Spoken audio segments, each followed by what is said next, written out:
Good evening, everyone. Welcome to the Arcade Insiders solo edition, sort of. Kevin can't be here tonight, so my apologies. I just found out sort of last minute. But the good thing is we've got some awesome guests instead, so I'm pretty excited about that. But I do want to say a quick hello to folks here in the chat. Biggie D is here, as always, and he was first again. I think that might be a record. Unchained81 says, howdy. Howdy to you. And Kevin Clausen is here. Recently joined our Discord. If you haven't joined the Discord, certainly should check it out. Maybe one of our moderators can throw up the link there in the chat at some point. You are welcome to check it out. And let's see. Vic Vicious is certainly here. He's got some input already. We're going to circle back to this topic in a minute. And Israel's here. Good to see you, as always. And Jay Pace, also another regular. Awesome to see you, as always, Jay. And we've got Wafflehead. He's ready to go. Jason's here. Brooklyn Menace, Dark Tech Kelly, 300-pound black guy just joined our Discord as well. Awesome to see you. Johnny Blaze, Provolone Joe. Who else we got here? Mark. Got Steve's Retro Gaming. Damien, Retro Day Official is here. Aso Jax, also another frequent Discorder. Is that what it's called? Discord person? I don't know. SD15. Hudson 2441. Real Zim is here as well. Thank you guys for joining us tonight.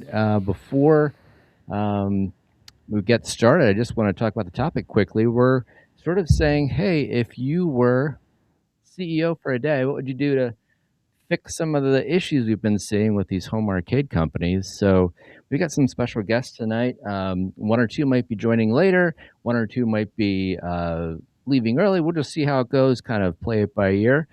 But I'm going to just bring some people in right now. There they are.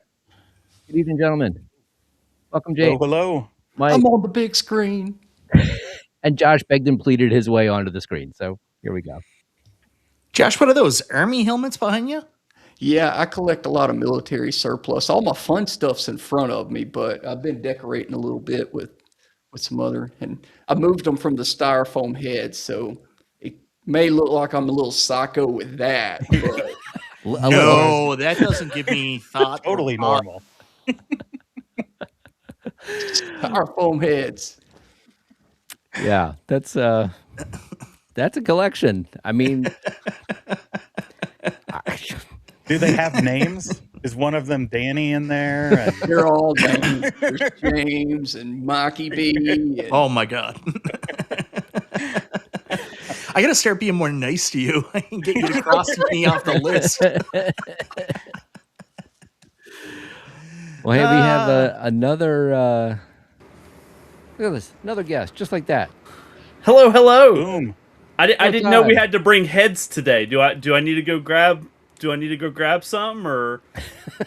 You have styrofoam heads too? Yeah. No. Look at this. Look at that.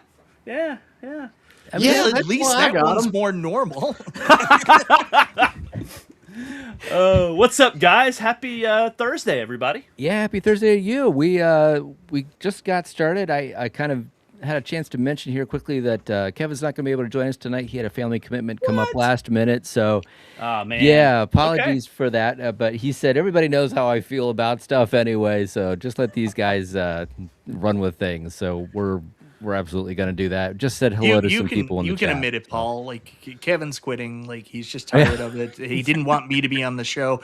Who knew all I had to do to get you guys canceled was to come on the show? I could have saved a lot of time. Yeah, I did that right from day one. Yeah. I assumed I got him in trouble last week. That might do it. That might have been a little closer to what actually happened, but no. So yeah. We'll just kind of hang out here and get started. Our topic tonight is if you were CEO for a day, or let's say you're just CEO period, what would you do to fix stuff that's been happening? And I don't think I need to go through the list. There's stuff with every company, it seems, that's been going on. I mean, Mike, why don't you tell us some of the hot button topics that you've encountered recently? I mean, you cover this stuff as much or more than anyone here. Well, I mean, the thing about it is with Basic Fun now taking over Arcade One Up, a lot of what I'm seeing is people with expectations that Basic Fun have the same staff, have the same history as Arcade One Up. I think that people have to understand that it's a brand new company. Put aside some of your old, I don't know, what's the right term for it? Put aside some of your it's not expectations, but some of your maybe negative beliefs towards what was Arcade One Up, and realize that this is a different group doing it now. It might have the same name. There's some employees that came over, but for all intents and purposes, it's Arcade One Up, but it's also Basic Fun. So, you've got to give them some grace and not hold them accountable for mistakes made by the same old company. And I know everybody will give me shit about that, but it's true. It's 100% true. It's a brand new company. Now, at the same time, one thing I would do if I was Basic Fun, and I've said this before live on my show many times, I stick with this. I would also take a look at the level of product that the previous company was putting out and make sure that our releases were of the same quality, and make sure that things were, and you know what I mean by same quality. Like we've seen it when the Ultra Cabs came out and they didn't have coin doors, they didn't have speaker grills and some of the other features that the deluxe cabs had before them. So even though they're a new company, even though they're not the same people, they have the brand name now especially, I think they want to make sure that their releases going forward are, up to snuff with what came out in the past. Because this one thing about this community that we always pick apart is when a company seemingly goes backwards, like using TN monitors, different things like that. So if I was CEO, the first thing I would do is just do a quality check that our products are of the same level. Like, I think Basic Fun has done a great job rolling out what they have. I love the new build. There's other things like that, but it's small things where a lot of people say, well, this really took a step back, even though it's a continuation, really, of what the old product was. Yeah. Now, that new ownership, I think, is a critical piece to this, because people sort of associate, obviously, the name from 2018 as being what we're getting right now, and that may not at all be the case. I mean, there are definitely some employees, but there are a lot of employees that are not there too. James, give us your take on where you see. Let's just talk about Basic. We'll stick with Basic Fun and Arcade One Up specifically. We'll come back to the other companies in a minute. But what are your thoughts on, if you were CEO, you took over the company, where would you start? Well, first off, I don't want to come off as sounding arrogant, but I think I'm the only member of this panel that's actually been a CEO. So that's incorrect. That's incorrect. So you can tell I am currently one right now. I am a CEO of my home. Oh, sorry. So you can tell by their language, because I think the answer is actually super clear. And everybody knows the first thing you do is you go in and you touch base with the team, and you really ask them to think outside the box to find ways that they can leverage synergies in the product line in order to disrupt and raise the bar in the industry without boiling the ocean. So once you've done that, you just collect your golden parachute, walk right off into the sunset, and collect a lifetime appointment onto the board. So it's that simple. It's you that used easy. all the terms. I think you got buzzwords. You checked most of the CEO boxes, I think. I hate buzzwords. I remember one of the first meetings I was in, a management meeting after I got promoted at my first job to the management team. This girl wanted to use value add, and she got it wrong, and she kept saying add value. And I was like, what the hell is wrong with you? If you're gonna use buzzwords, at least make sure you get them right. It's a value add, not add value. She kept saying, and I think that'd be a real add value. Well, I mean, Kevin Clausen, thank you for the super chat. Yeah, I mean, James, you're sort of, make Arcade One Up great again. The funny thing is, as soon as I thought of the topic, that was the next immediate thought I had was, well, yeah, it's kind of like that exactly. But I mean, what practical things would you want to see coming out of the new company, even if you just as a bystander, whatever? Yeah, so I think there's one of the biggest ones, right, is like don't repeat past mistakes, which we've already seen them do, right? And that's a challenge. I've said this before that I think both the old arcade one up and kind of the new basic fun would be well served to have some sort of um, focus group that is in this hobby. I realize they're not always like targeting specifically in this hobby, but at least getting the feedback is very, very important. Like, are you on track, off track? Obviously, you do NDAs and all that stuff, so you don't get leaks about what you're thinking about and what you're looking at doing. I think that is a huge part of making sure you're on track when you're releasing something. Because even titles that people erupted over like Sonic or whatever, there's a place for that, but I think there's ways in which you execute it that if you had more feedback, maybe you could have led Sega in a more thoughtful direction around that product. Who knows? But I think that's a big challenge. So that's, I think, a big one is you've really got to get people in that are your key customers, your whales, right? Like, we're the ones buying 20, 30, 40 of these damn things, right? You should be listening to kind of what we want, and that the ancillary people, the casuals, they'll like it because the hardcores really like it within reason, obviously. Well, because we've sort of pushed to make it better for them. Right. And I think you make a really good point. I've had the same thought several times where people say, well, these products aren't for the fans. And in my mind, it's like, okay, so you get a casual who will maybe buy one or two for their new house, basement, game room, whatever. They'll see something at Costco. Oh, cool. I'll buy the one machine. But we're the ones buying 10, 20, 30 of these things. So if one of us equals 20 or 30 individual purchases by a casual, at some point I feel like our voice is relevant. But speaking of casuals, Josh, what are your thoughts? You're CEO. Where would you take things? Well, He'd buy more military helmets yeah, And severed and heads. styrofoam heads. styrofoam head. Josh, where are the rest of the mannequins? Okay, where are the rest? I really want to get a mannequin and like have a uniform, like maybe East German DDR or something, but I'm running out of room. But it's always reminds me of, you remember Al Snow when he had like the gimmick head? That's what I think about all the time. But anyways, completely jump track. Maybe I remember, but all right. So I would start out, and what Mike was saying was consistency, because that's a big thing that I've noticed going with them starting off right now with Sonic.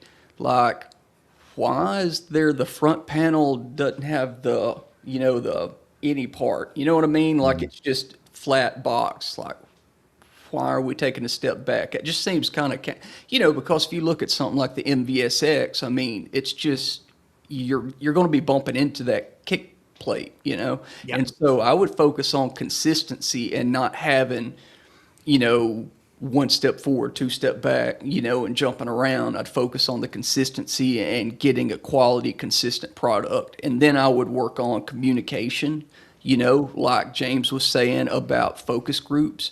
You know what? Put out feelers, and see what the community wants. At the same time, balance realistic expectations, like with Wonderland, how they're going, okay, well, let's make a public domain, pinball machine. Well, I don't know what the word I'm looking for is, but anyways, one that's public domain, and then one IP that is, one that they've got to spend money on. Right. So you get a Pac-Man, but we're also going to take the chance and go with, XYZ over here, your, I don't know, Robotron or something, I don't know. But, just communicate, like he was saying about focus groups, get, the pulse of what people are wanting. And I know we're a vocal minority, but, I've always questioned that, whether or not we're actually a vocal minority. I think that we represent larger sales numbers than they really represent.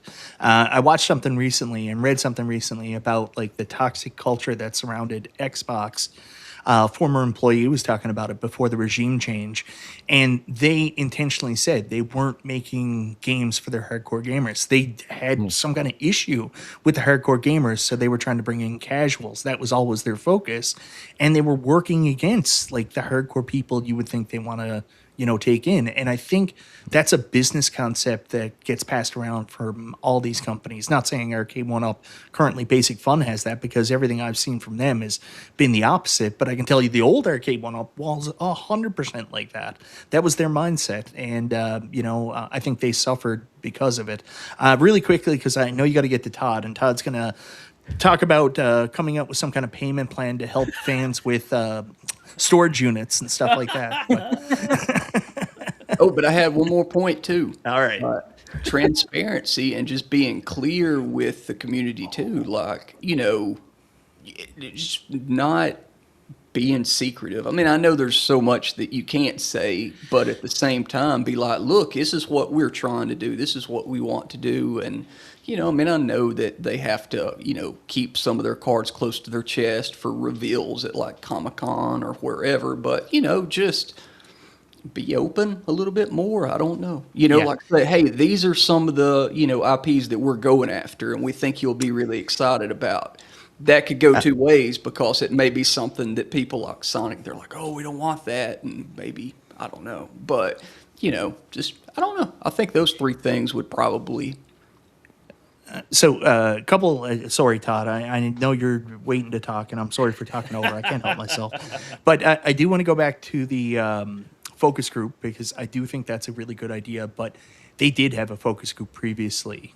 Believe it or not, they used their beta testers as kind of like a focus group. But nothing against the way the beta tester group was done, but it was very militant, and, they were very close-knit. They didn't have a lot of control, and I don't know how well it did.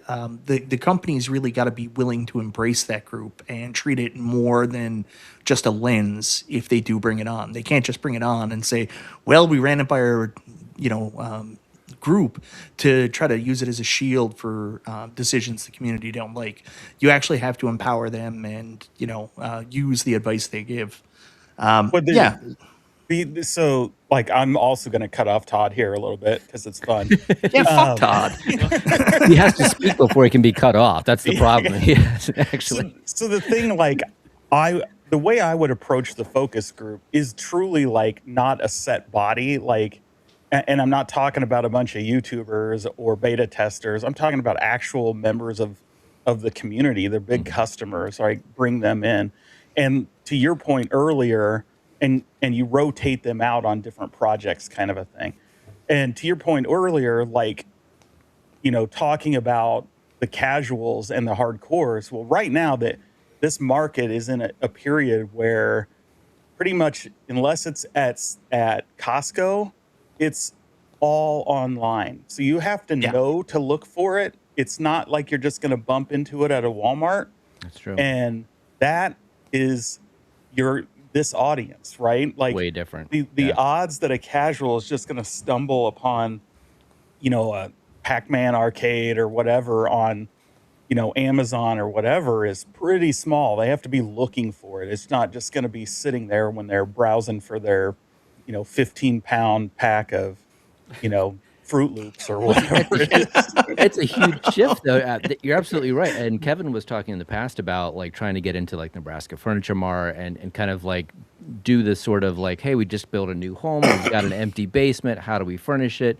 Oh, we're buying this sofa. And hey, why don't we also buy this to put in our basement at the same time, put it on payment plan, So it's sort of like a different world, different models of selling than it was, to your point, James, before, when you could just walk down the aisle of Walmart and pick up one of 6 different SKUs and a riser and stick it in your cart and go home with it. You don't really do that anymore. So anyway, Todd, welcome to the show.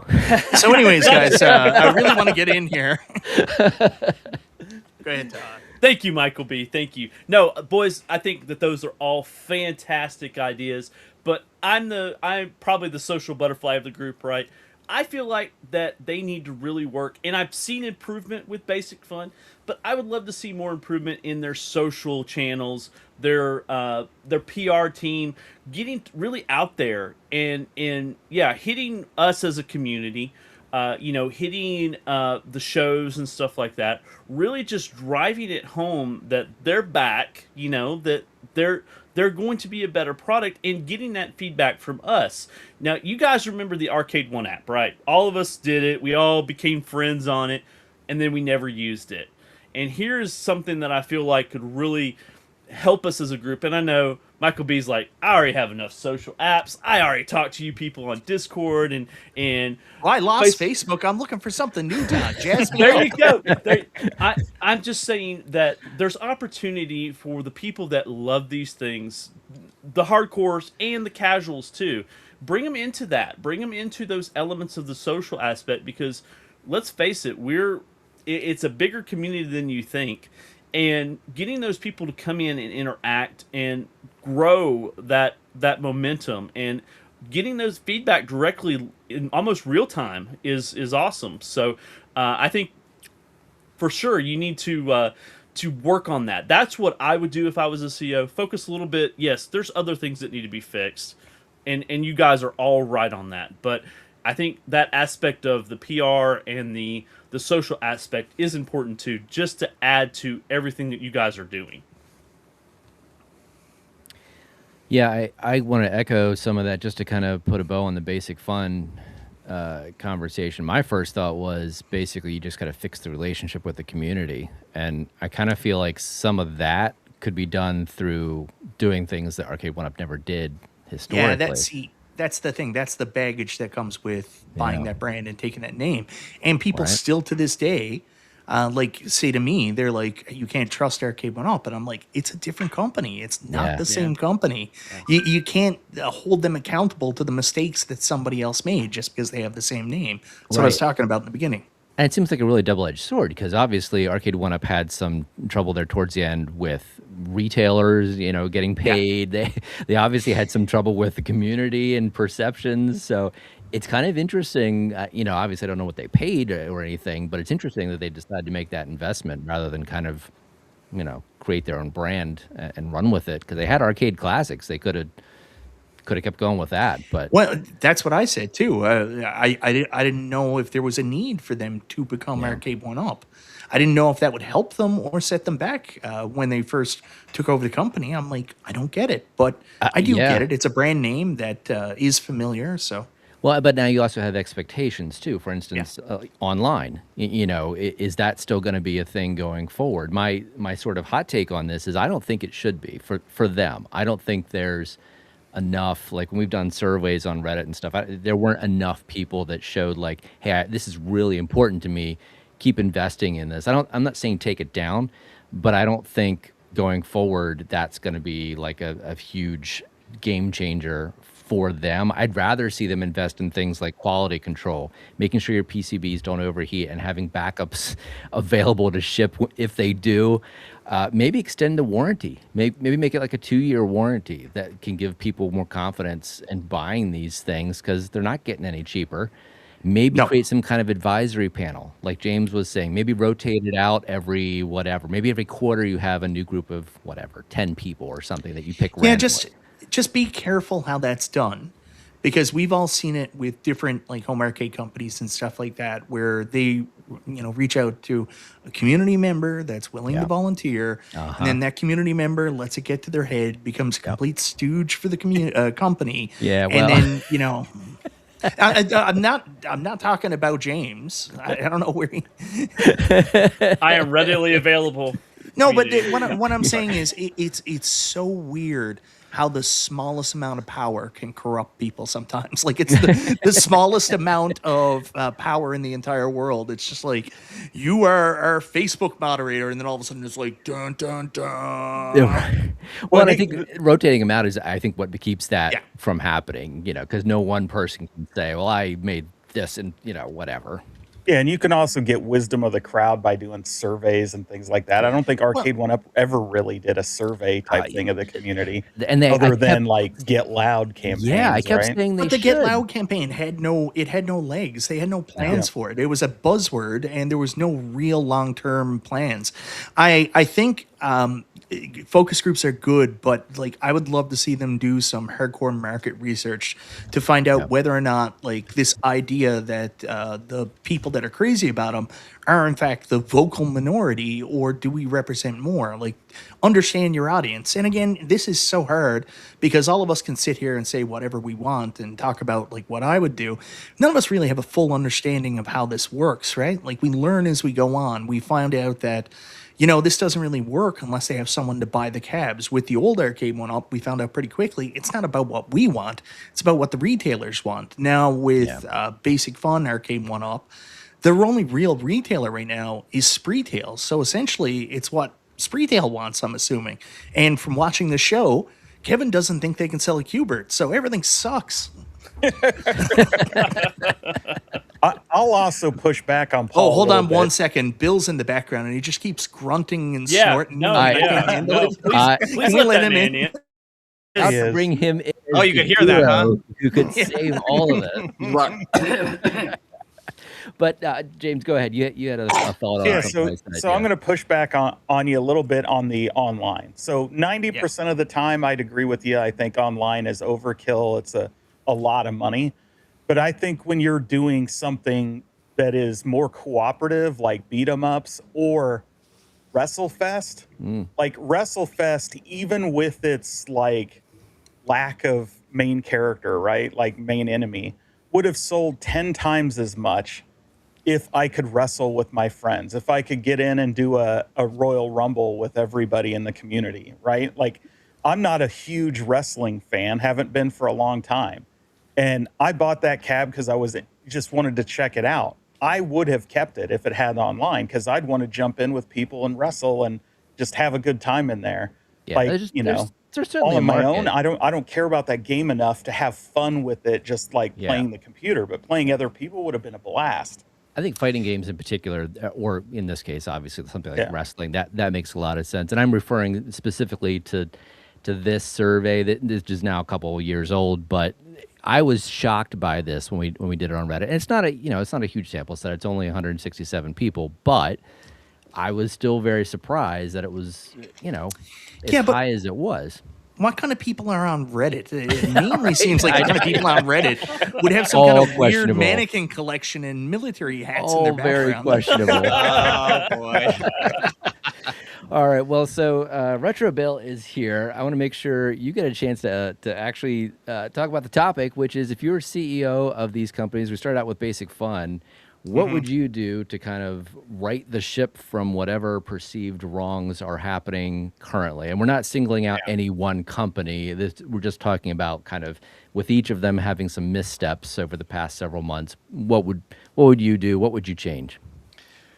Okay, so obviously, I missed a lot of the beginning, so I don't hear what a lot of people were saying. But I did. There was one thing that I just wanted to say, as just coming on here and all. And this is kind of an interesting topic, and I know it's a lot of fun. And maybe I'm going to annoy some people with what I'm about to say, but it's not my show, so I don't really care. But I think there are a lot of armchair CEOs out there who feel like they know exactly what it would be. And 99% of the time, it's put out product X. And put out product X isn't what most businesses, what most CEOs, what most companies are really focusing on. So that's kind of an interesting thing. And I know it's probably a lot of what, the topic has been. And in terms of Basic Fun, something occurred to me. I was thinking about this today. We really don't know what Arcade One Up under Basic Fun actually looks like yet, 100%. We haven't seen an Arcade One Up product from Basic Fun. The WrestleFest, Return of the Jedi, Centipede, those were all and I think I heard somebody saying it as I was coming in. Those were all arcade classics under Basic Fun before they bought Arcade 1-Up. Yep. Rampage and Joust, holdover from Arcade 1-Up. Yep. Really, I think the first thing we're going to see is Sonic, and whatever else they might bring up at San Diego Comic-Con. So that's for right. Basic Fun, for Arcade 1-Up under Basic Fun. That's kind of the baseline, and we haven't actually seen that yet. So we don't know what they can do differently or what they have planned really until we, I think, kind of get through this year and see how the first real year goes. Now, if I could say something, and this is actually kind of across the board to all these companies anyway, what I would like to see is fail, learn, Yes. change. Yes. Stop making the same, what appear to be the same mistakes over and over again. And we've seen that to like some degree, but sometimes it feels like it's, 2 steps forward, 1 step back, or 1 step forward, 2 steps back with a lot of this stuff. You put out a product with crappy monitors on it. You say, okay, well, we're not going to do that again. So you learn and you do that, but then you make other mistakes and whatever.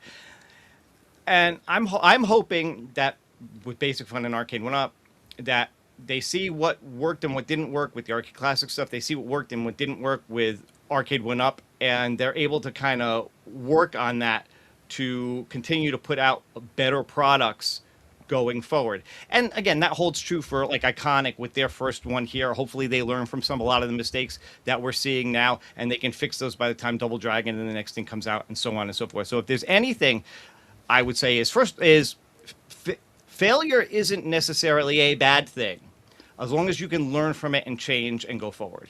Yeah, so companies do the opposite of what Bill does with his YouTube channel. Once you fail, you change. Exactly.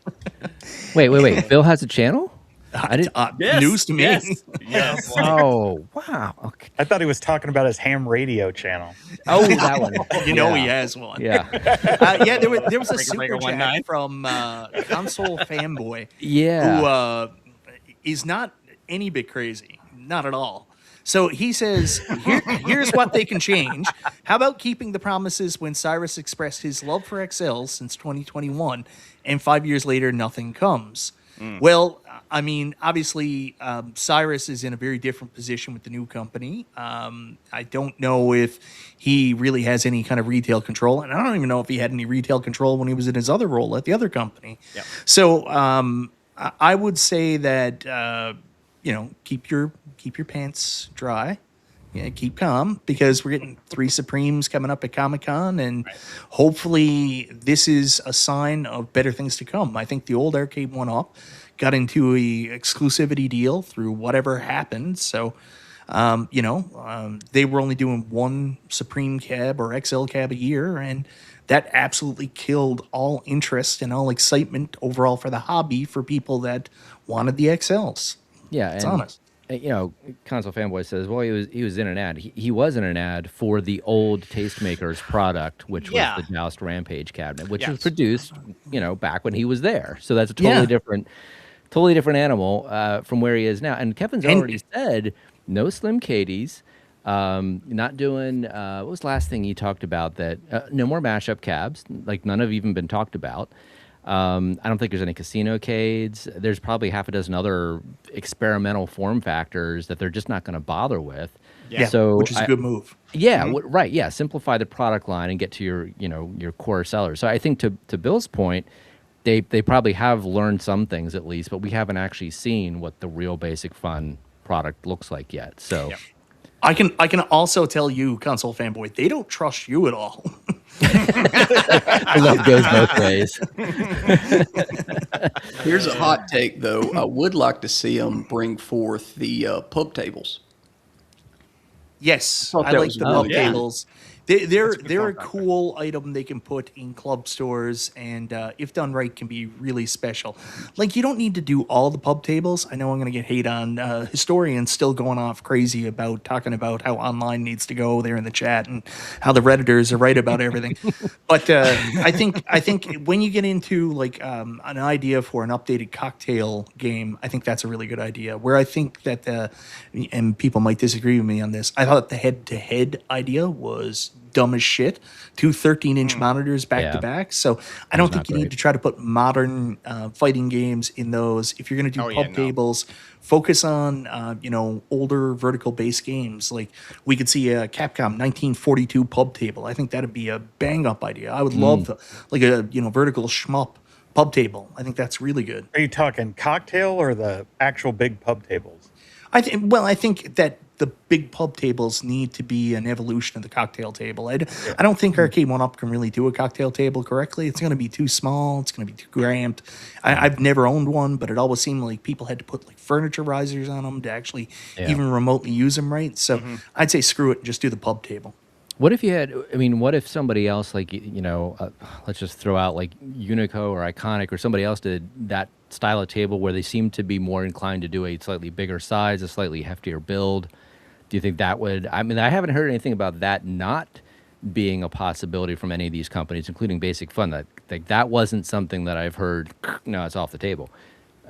What do you I know think they about were another looking company? at doing, they at least had a product they were showing off as a potential what if kind of a thing for a classic kind of cocktail table with some added bells and whistles that were pretty damn cool. Are you talking about Bobby Boo's crazy souped up like? Yeah. Oh, the Yeah. flip up okay. No, well, screen. Yeah. the truth of Yeah. that is that was not an iconic product so much as Bobby Right. Boo was like, No, is it this right? thing's clean. Right, but they wanted to kind of show it, Fridge. Yeah. show it as yet here's speakers. another thing we can do, right? Like it wasn't a finished cab, it was Yeah. a pure prototype experiment like we're playing, and it was awesome.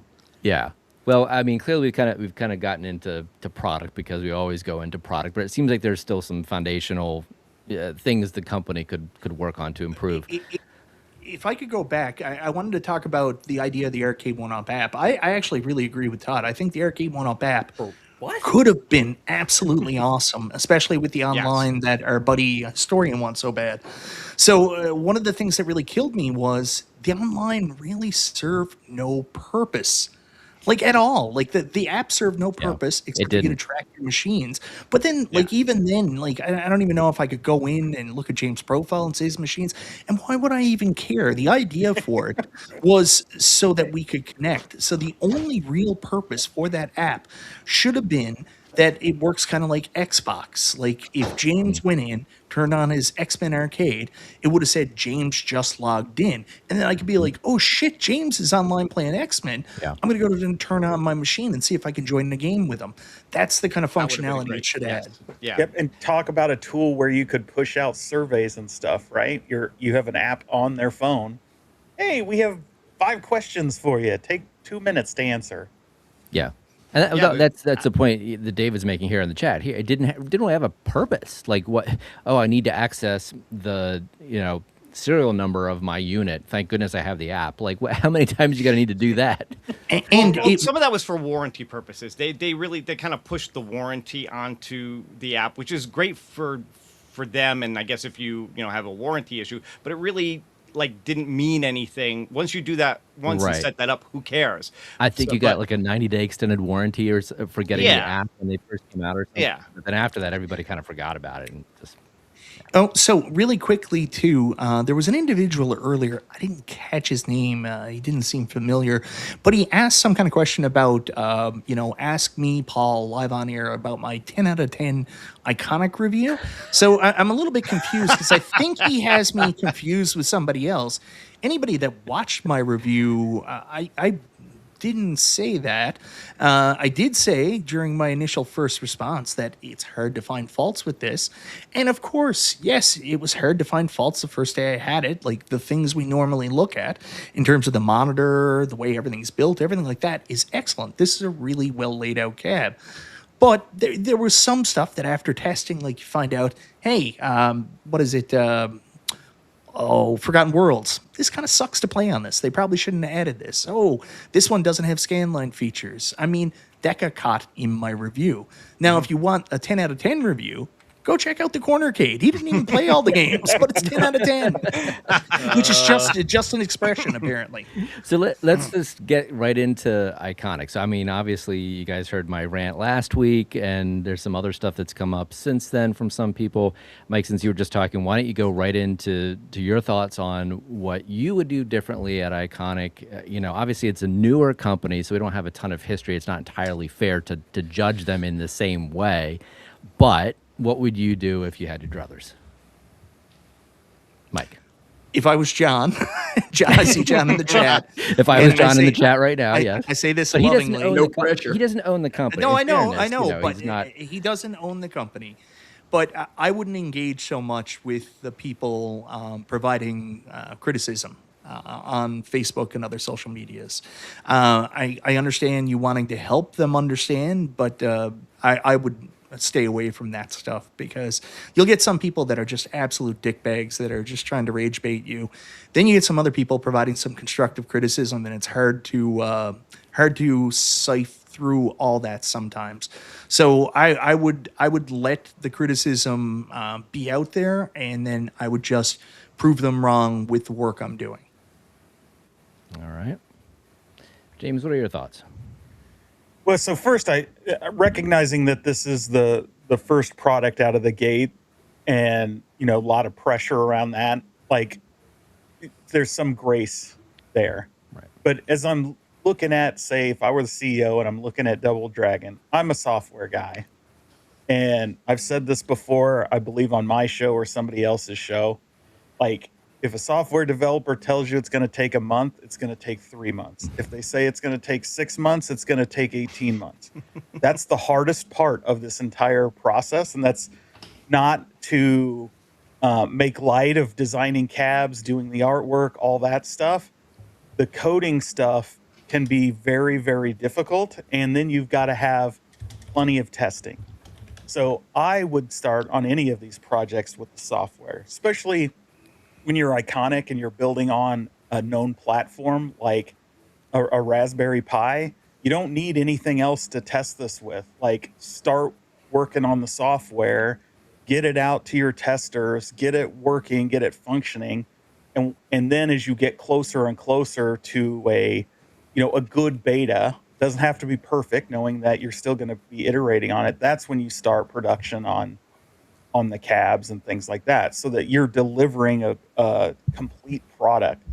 This day and age, people are far too forgiving of these large video game companies delivering us half-baked games and it taking 6 months to get the game the way it's supposed to be.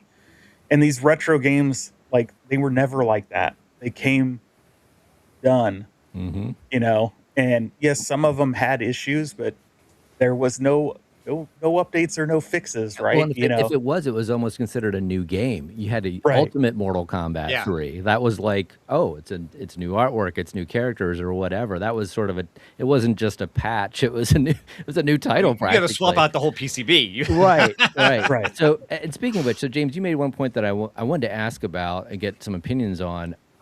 The decision to use a Raspberry Pi. Now, I know Iconic, previous to John, the old version, that kind of crappy, I don't even remember where it was sold. Is it GameStop or something, Mike? Is that where it was? But GameStop Canada and Europe. Yeah, so that had a Pi. So I imagine there were some existing, relationships there and all that. But I found it curious that they went with a Pi instead of an Android-based, system on chip solution that Arcade 1-Up had used, where there's sort of a known quantity. It's very stable. You can turn it on and off without having files get corrupt, stuff like that. But they went with a Pi, which is known, but to me, it just introduces more sort of unknowns at the same time. I think you're maybe dealing with some of that stuff now. So I find that to maybe be a questionable decision. I'm obviously invested in it now. What are your thoughts? Would you stick with the Pi for the benefits that the Pi might have? Yeah, I think... James, excuse me. Let Todd talk, for God's sakes. Sorry, that was meant for James, but I'm sorry. Go ahead, James. James. That, yeah. Yeah, shut your mouth, Mike. Take him off screen right now. No, so honestly, I don't think that that's as big a deal. I think part of this comes in execution. I think the challenge, say, with going with the Android or some other system is you actually have less support for emulators and things like that. So now the cost goes up to develop the software because you, you're you're not just doing front ends and licensing front ends and relying on some open source behind the scenes. You actually have to go then contract with somebody who's going to develop their own emulator, which is going to drive the cost up. Which in if they already have one, maybe you get it a little cheaper. So I think you saw that with Arcade One Up. Some were Android based, some were Linux based. They did that based on the availability, I assume, of the emulators and ROMs around those different systems to make those decisions.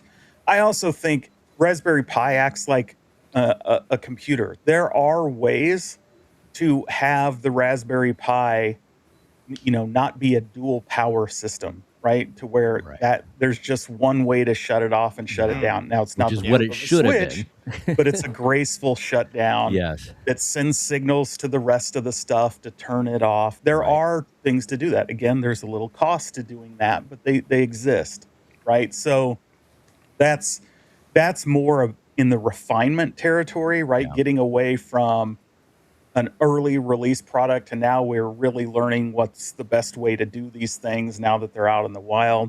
Yeah. I also think with the issues we've seen, and they're not widespread by any means, but SD cards and Pis can have issues. They corrupt. It's very important, I think, to not, um, and it's harder and more expensive, but to use name brand SD cards, right? You need a reliable source that is going to have a very low error rate as opposed to, some of these huge bulk Chinese companies that are just going to give you like the grade D SD cards that are going to have a much higher error rate. Yeah. Mike, you were gonna jump into that same question. What are your thoughts? I think the Pi was a selling point. I think it's a selling was. point in many categories. Still think it's a selling point because everybody was looking at this cab saying, even if I don't like the games, even if I don't like it, I'm gonna mod the hell out of this because you can mod the shit out of a Raspberry Pi. And I think that's what people were thinking. But also, it was a selling point in knowing that it was going to be more advanced hardware than we had ever seen in a home arcade previously, like a recreation arcade. So they could do some really powerful stuff. And it starts you future thinking and it gets you excited about the company, thinking about ideas of, well, they've got a chip powerful enough, they can run, Star Wars Arcade, they can run this, this, and this. And all of a sudden it adds more emphasis to the possibilities of the company in the future and get you more excited about what you're playing now, even though you could run Street Fighter the World Warrior on like a calculator. Well, and that's an interesting point, and that's what I was sort of advocating for. But interestingly, John's teased all 80s titles, which do not take advantage of the potential power That's of the this Pi. year. And that was to placate me. Well, there you go. Yeah. Yeah. Well, and the other possibility, like so many people do, Mike. but the other possibility of modding, we haven't even. I mean, I'm sure over time we will. But buy stuff got in there, and they were kind of like, yeah, it's just easier to just add a dual boot solution and add a PC. Now maybe they're just trying to sell PC builds. That's fine. But no one so far has jumped in and said, oh yeah, just do this, and this, and you can use the Pi to your own whim and whatever. So the benefits to me have not been realized yet. Yeah. Well, see, and I have kind of a different take on this, and this is, again, people are going to hate me on this, but we're supposed to be thinking like CEOs, right? Right. Lock that Pi down. Oh, Lock oh, it hate down mail. so that Hate people mail coming can't- to spill. Listen to me. If I'm the CEO of the company, all right? I sold you a machine that's got 20 Capcom games on it.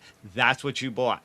And if you mod it, you just voided the warranty. Yeah. Now, this is the point where we say Bill was also formerly the fictional CEO of Bricks and Minifigs. Well, and Bill, you make an interesting point feel about Legos. voiding the warranty because, on our last stream, and I don't have to get into all the detail, but one of the fixes for the sound issue at the very bottom of the list of here's the 12 steps you need to do to fix it said this may void your warranty. So it was kind of like, yeah, we're getting that advice from the company in theory. So they've got some issues to work out with that, I feel. Oh, And- absolutely. Oh, yeah, absolutely. But my point is this, though. because we are seeing some issues with this, and a lot of these issues are, like you guys have said, growing pains and things that they've got to learn from and fix as they go through. But if people start tinkering, and I'm not talking about changing buttons and sticks and stuff, I'm talking about like the software stuff. If people start putting in their own SD cards or a USB drive with a Batacera thing on it, and that messes stuff up, well, whose fault is that? Is that Iconic's fault, or is that the person who played around with it? Yeah, the latter, clearly, yeah. And but if you're wink wink nudge nudging, saying, well, you shouldn't really be doing this, but you kind of left it open and allow people to do it, it is also kind of the company's fault. But that's the double-edged sword that Mike was kind of talking about, because that was sort of a selling point, even if it wasn't on the box, to say, oh, but it's got the power of the Pi, so you could do, well, who knows, whatever you're going to do, that's up to you. Yeah. So it's sort of like, well, which is it? Is it locked down or is it available to use? Yeah. And I saw this is kind of interesting. Biggie mentioned Glenn is using an Orange Pi 5 now, but he wasn't. He was developing his own Viper board custom. Yeah, Viper Venom. Yeah. For like what, two-ish years or so before. Yeah. I give Glenn a lot of credit for humility there, realizing that they bit off more than they could chew, especially with the way RAM prices went. And he could have held out and made the product delayed longer, but he bit the bullet and said, listen, we're just too small a company to really make our own board. We're going to go with the Orange Pi. He talked about what the downside was. He said, it's going to have a few less ports, but it's still going to have all the same power. It's going to have less gigabyte than original, but this is going to mean the arcade gets out sooner. Plus, then if anything changes in the future, I'll add an add-on board. So I give Glenn all the credit in the world. The only thing I will say there to that comment, there's a difference between Glenn's coming out with an Orange Pi and a multicade, and what Iconic's doing is still a multicade, but not really. It's a recreation arcade. So I really think people need to stop trying to group those together and compare them, contrast like the AtGames Legends Ultimate versus Arcade 1-Up, or Iconic Arcade versus the Build-A-Cade FU. I mean, they're not the same product. It's apples and oranges. Well, anything that's brand licensed versus one that's not, to me, is automatically a different product category. Yeah. Just wanted to acknowledge this, Vic Vicious. Thank you for super chat. As a CEO, I'd have my think tank watch shows like this, constructive community input. Appreciate that. I agree. I want to make sure we get everybody's voice. Todd, we'll kind of swing back down to you on Iconic. Seeing what you've seen so far, what would you do? Well, I have to be the one on the group that has one, but is still in the box. So I will I'm shocked. Yeah, I know, everybody. No, honestly, from what I've seen and whatnot, and I'm nervous to open mine. I really am. But I know I need to. I know I need to build this thing and get it going and all that. But I'm excited for it. The one thing that I saw communication-wise, and I know that John's in the chat, keep talking to the fans. We had a fan in our show that was having issues, and he felt like he was just getting the runaround. Just talk to the fans more, and I know that we shouldn't have to message you or corner you in a show. Work on that side of it. And I know that you're not head of whatever as far as like the actual internal like repair department or whatever. I'm not saying that you have ultimate power in the company, but that's one thing that you need to focus on, is getting some of these little things resolved for people. Because the fan that I'm speaking to really loved this machine, and he just wanted it to work, and it didn't work from day one. So that's my apparently we found out what the issue was there. The machine was so offended by all his Hawaiian shirts that it decided it didn't want to run anymore. Good point. So I got to say, too, you really, when Todd tells you he didn't open this thing out of fear, you can't believe that for a second. It's not true. The reality is he saw the price more than double and thought, I have a great investment strategy here. Just don't put it on consignment. It's also possible he talked to MG, and MG was like, nah, you don't open the arcade. You just leave it in the box. Right. Everything Biggie, else you buy. I was hoping to have an answer to this tonight, but because Kevin couldn't join us, I don't have an answer. I'm not sure if those are all the new product that's arrived, or if it's just maybe one warehouse worth of product, which was the issue before, because shipping out of just one warehouse to everywhere costs a ton. So I don't know yet, but I hope to have an answer on that soon. Dynamic pricing from Snag, whatever the fuck that is. I will say, dynamic pricing isn't like the newest thing in the world. Like I just bought plane tickets to go to San Diego, and guess what? If I buy them on a Friday, they're cheaper than a Monday and stuff like that. A lot of companies use dynamic pricing. I don't think anybody really has a problem. Well, yes, we do, but you know what I mean? That's not so much the issue. The issue is the what is it, like $1,400 and $1,500, and I'm not even talking about the ones that were Vine ones or something like that. That was like 7 arcades. I didn't really give a shit, but that shouldn't be there as ever a point as saying this is the MSRP and you're saving $600. That should never happen. I don't know how that works. I don't have a problem with dynamic pricing, but that false point of product pricing, I mean, that does suck. I wish they would stop doing that. And that's been an issue that Kevin's, I don't think I'm speaking out of turn here by saying that Kevin's fought that. He's talked about that being an issue that he doesn't like as well, but he's not, people think, oh, Kevin is retail. No, Kevin is an employee of a very large company with multiple departments that do things not always the way he would do them. And that's one of those things. There's some people in the company think I'm running all these companies, and I know every single arcade. I mean, that part's true, yeah. Except for Arcade One Up Official, which is my handle, but still. I was surprised how you got in the chat like that. KFB says, any chance future Iconic Cabs released with a Pi or Pi 4 Plus option to get the price under $599? Interesting. I don't know what the relationship is with the Raspberry people. That's interesting. Yeah. Thank you for the super chat. I think if they're buying them in bulk, they're probably getting the best price they can anyway on them. And why would you want to go with something else? Well, I think the Orange Pi has its pluses and its minuses, right? So yeah, well the Orange is more expensive, right? But I think they're talking about Iconic going to the regular Pi 4 to save a few bucks. Well, I think about the Pi 4 the big problem with Iconic was that they relied on Mystery Encoder to provide their SD cards. I mean, that's what really took them out. Yeah. Him and his janky SD cards. Him and his janky SD cards. The 4 would at least offer you a separate audio output. The 5 has to go through the HDMI, which then routes it through the monitor, and then that adds complication. I don't know if it contributes to some of the problems we're seeing now. I think it might, because the software in the monitor has to decode the audio.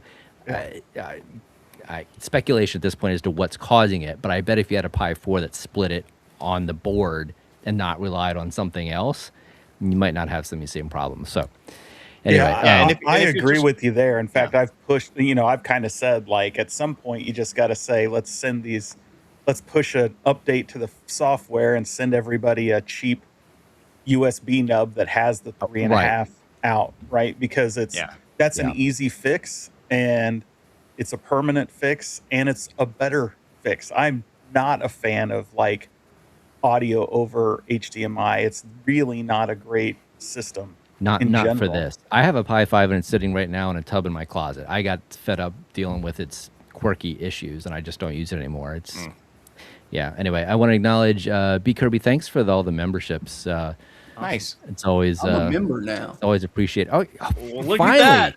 Finally. Oh boy. I don't know. That seems kind of greasy. It seems like now you're biased. He's an insider.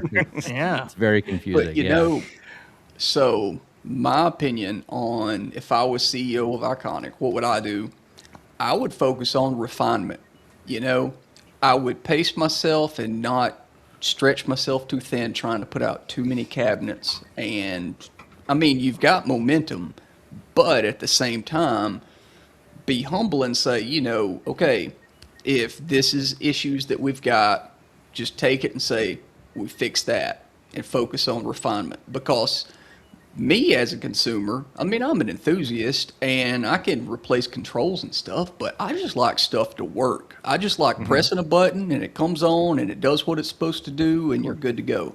I don't like having to replace things and all that. And so, like, it's when I talk about controls all the time. I don't want competition controls. I just want controls that are durable so that I don't have to fix them later. I just want it to work. Want to put it's a focus on refinement and focus on refinement. And also at the same time, and I know John says, and he was literally saying in chat there that they were wanting the price to be at $7.99. Focus on your consumers. Like, money's tight, man. It's hard to come by these days. And so, respecting people's money, and what they're getting, in which it seems like they are, but at the same time, just keeping those basic things in mind and going forward with that, but the main thing for me would be refinement. And when there are issues, just address them as you go, learn from the mistake and move forward.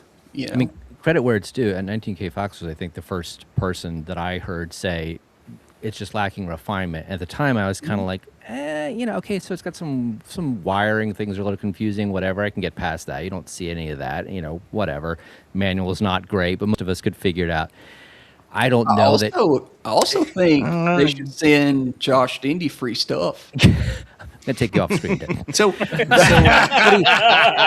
he is so compromised. I would say that 19K Fox's point comes also from an insider connection where Fox obviously has friends that work for other home arcade companies who might have access to certain factories and know that one factory was making something and maybe the next product from one company is being made from a factory that he's more favorable for. So that's where his idea of lack of refinement comes from. But that's true, and that part wasn't fully transparent, but the point is still valid in a sense. I mean, I can't look at mine and say that's a refined product. Well, see, the thing about the refinement doesn't come with the actual product itself. I mean, I don't have any issue with the way that cab's made. Yes, there could have been things that are done a little bit better, like maybe we don't need 78 pounds of wood. Other people would disagree. They would prefer it. Maybe we could have had something that's injection molded plastic to get the weight down, make it a little bit easier. But I think the refinement in this sense all came with the software side. I think that the people who did the software, the latest software update, made everything look good, but like there wasn't enough time to really flesh out the issues between like what's the handshake with the monitor, like how's that going to work, and that's what really needs to be done now. They're going to have to do an update to try to fix these issues, and like I talked to John, you could talk to this person or this person. But like he's saying, someone really needs to have it in their hands and be working on it. It's not just like the Raspberry Pi side. It's got to be, the whole unit all together. So I just hope they have more time and they work that stuff out. I don't know if that's a factory thing so much as, James mentioned earlier, software development takes a long fucking time. So make sure you have good people on board. And I'm not saying they don't, but make sure they have the time they need to put out a competent product. And I think some of it's engineering too, like the two-stage shutdown process. There's a way around that. That to me is part of how I define refinement. And if you don't like that word, that's fine. But there's some things that I think how dare you could be improved in a stage 2 product. I don't know if we'll get it with Double Dragon, or if it'll be like maybe a product after that. But some things that I think could be improved. So that's why no, it's not a 10 out of 10 for me. It's maybe a 10 out of 10 versus what we've had up until now. But in terms of what it could be, no, not yet. It's close. Yeah, I mean, I live in a philosophy of keep it simple, stupid, right? Like, you have to really keep the user experience in mind, and a two-stage shutdown is complicated.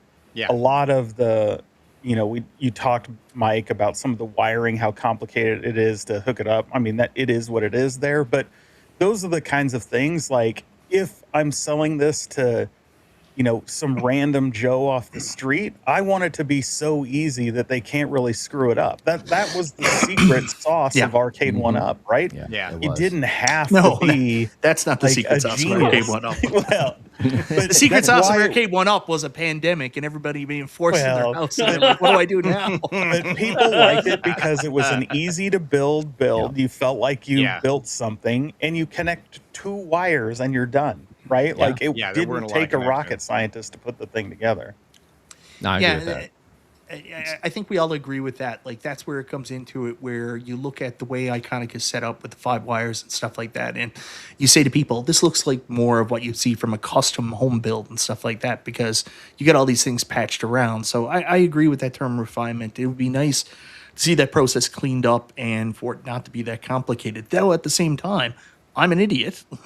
And I didn't have that much trouble with the wiring. Like hearing everybody talk about it, they were like, "Oh, the wiring's gonna be crazy," and I was just like, Well, "Really, really?" I mean, I think that, and combined with the fact that your manual did have one step that was actually factually incorrect. Now, if you Yeah, that's true. if you Yeah. logically looked at it carefully, you'd be like, "Oh, it doesn't belong here." I switched C and D, and you're fine. But buy stuff, yeah. I mean, I never went through a menu to turn mine off. I just hit it twice. But you still have to press the button twice, and then you get the power switch for the marquee and the lights and the monitor and all that. So it's still like a 2 or maybe technically 3 button presses to shut it down.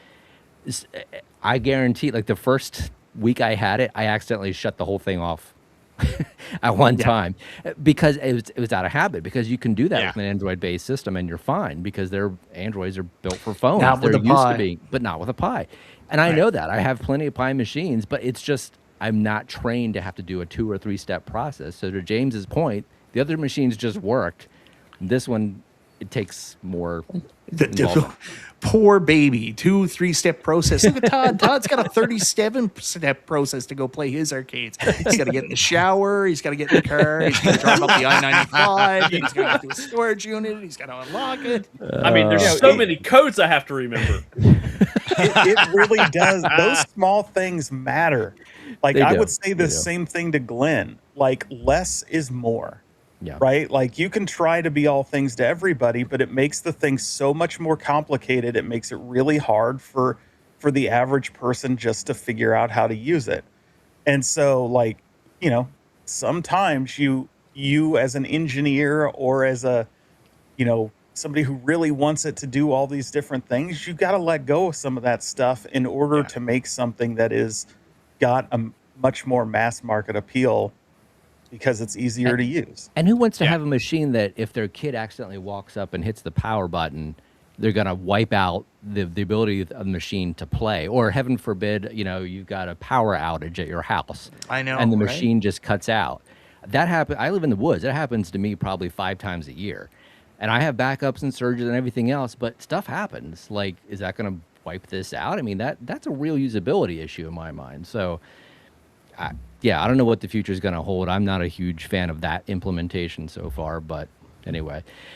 What company should we talk about next? I'm thinking maybe AtGames, Wonderland. Where are you guys wanting to go? Mike, how about you? Where would you start? Let's talk about AtGames. AtGames actually did a good thing today, which I think all of us would agree is probably the number one thing they should have done. Apparently, they opened up their social media again and made it more user friendly, and people can comment. But they came out with a code book of how the code of ethics you had to follow going forward. But apparently they have heard the feedback that maybe they cut people off a little bit too abruptly, that they're not willing to take criticism on their stuff, and it seems like they finally listened on that, which I think is just a positive thing. Absolutely. I saw that book and I thought for sure that was a joke. So can you bring up John's comment real quick to buy stuff? Yeah, here we go. So I'll throw out a challenge to Media One Up. Send me the image and let's see how fast I can add ROMs to it. James has been harassing me to try to get that image from me ever since I got that arcade.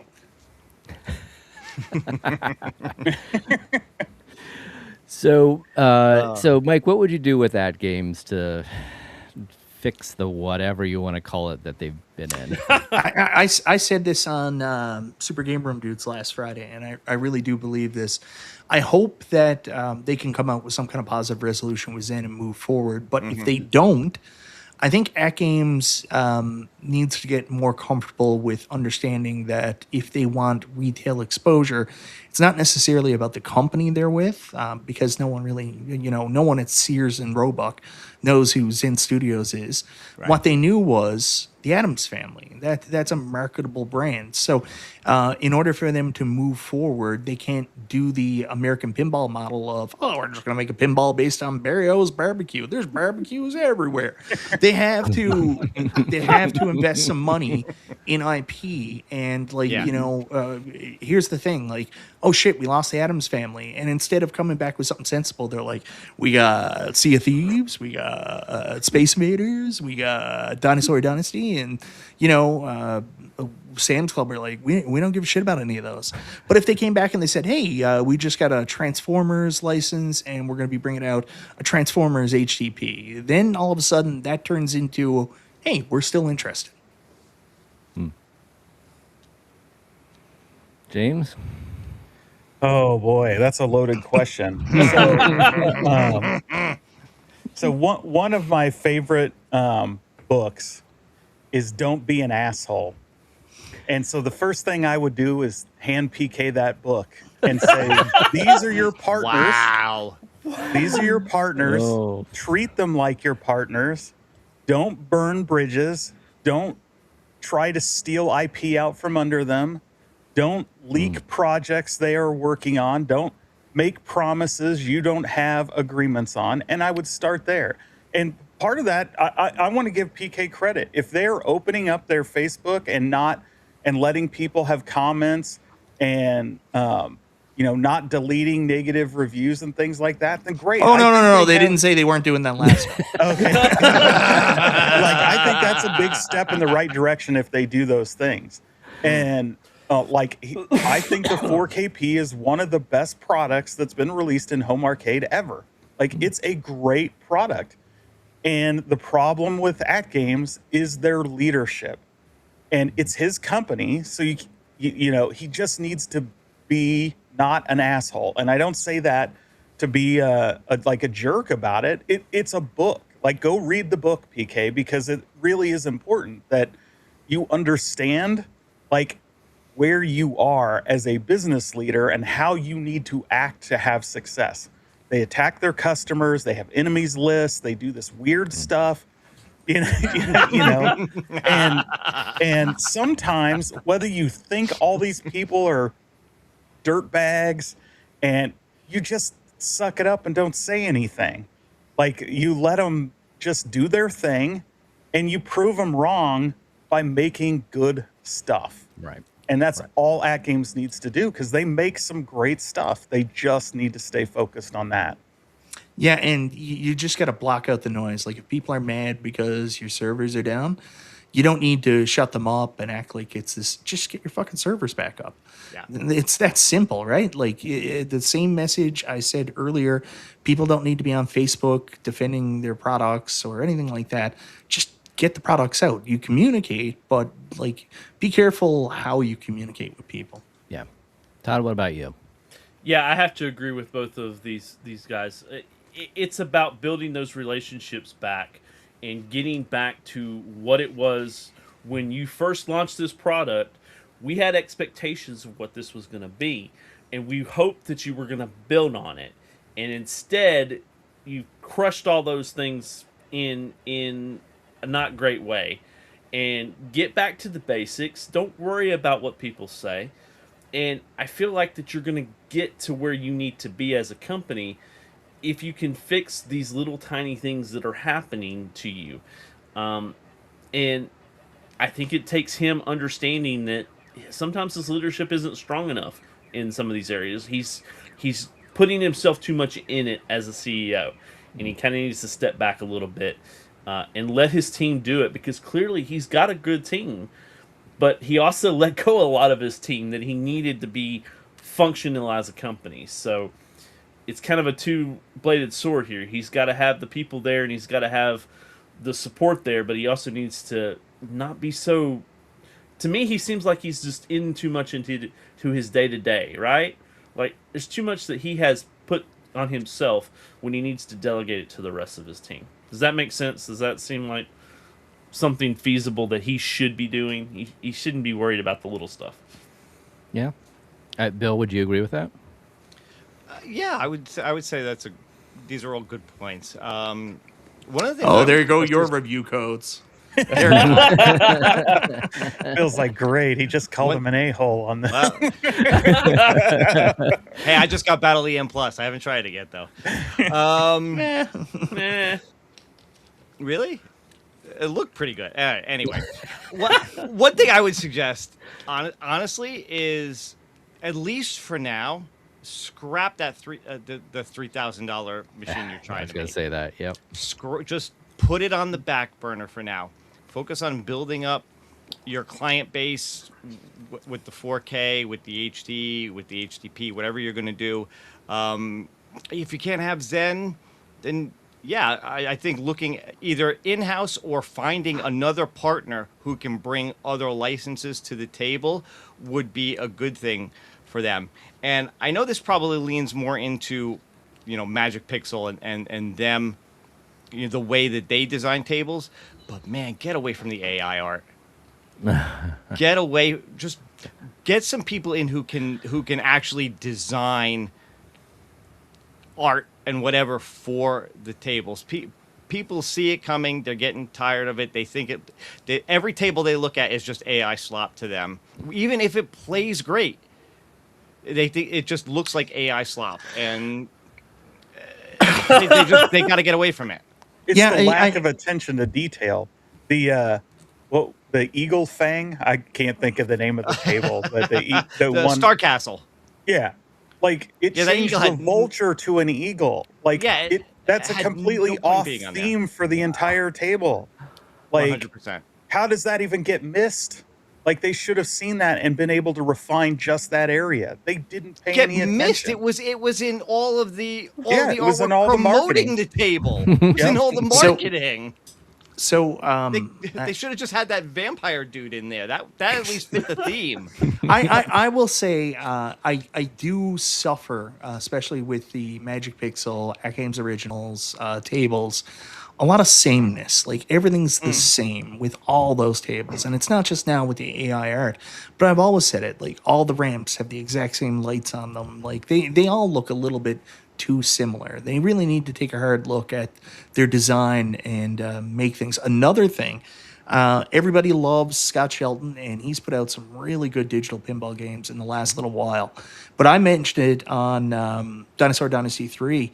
This thing they're doing right now with the skirt and making the pinball game itself even shorter, that's the worst thing they can do. They are making really good pinball games, but then they're making, a 32-inch screen a 24-inch screen, useless, and having this depth perception thing that adds nothing to the game. So that's another thing. Whatever they're doing there, I don't know if it's a product of the AI, it's an intentional design, but get rid of that whatever skirt they're putting there to try to add depth, because it just looks like shit, and you're making the game smaller than it needs to be. You're taking, like Zen does this sometimes, like if you had the arcade one-up Star Wars table, if you play like some of the games, you'd have this little tiny pinball that was like a BB going around on the screen, because they'd have this huge background back there of some kind of desert and stuff, and then they'd have this little tiny game. If you had the Marvel pinball, the Women of Power game is the exact same way. It's just miniature screen, miniature game on a bigger screen. Didn't need to be. Sorry for jumping in again there. Josh, did you have anything to add? I can't remember if you're an AtGames. Well, I'll say this. First of all, focus on what you have and don't spread yourself too thin. Like pick one or two platforms and stick with that, and don't go for the $3,000 whatever. Yeah. Just work on what you have and focus on making those the best. And I would focus on getting back with Zen or something, or going after licensed IPs instead of just throwing out, the random barbecue tables or something. It just seems like they're trying to go so many different directions and they don't have an identity right now. Now, I'll throw in, if I was Arcade 1-Up, I would bring back a 3/4 scale digital pinball, because what do you think, Mike? I don't know, man. Like anybody that put out like a really good pinball that's going to utilize what Zen currently has for Pinball FX, it's going to be an expensive product. And I don't think that really fits Arcade One Up strategy going forward. Like I think that they're looking at releasing products between that, $500 to $800 range. That's their focus. And to put out something that can run Zen Studios properly, you're probably talking about anywhere from $2,000 to $3,000. And I just don't think it fits that profile. Plus, You know- trying to lure Zen back to an Arcade One Up brand, even though it's basic fun, is going to be a hill. Yeah. Especially, They're gonna they've be just gun shy announced of working with price anybody at this increases. point. Yeah, they just announced price increases for FXVR. Like they're in a different situation Zen is right now. So, The- They they're also looking for profit. they also had a storage unit, and they just got to get it paid for. Yep.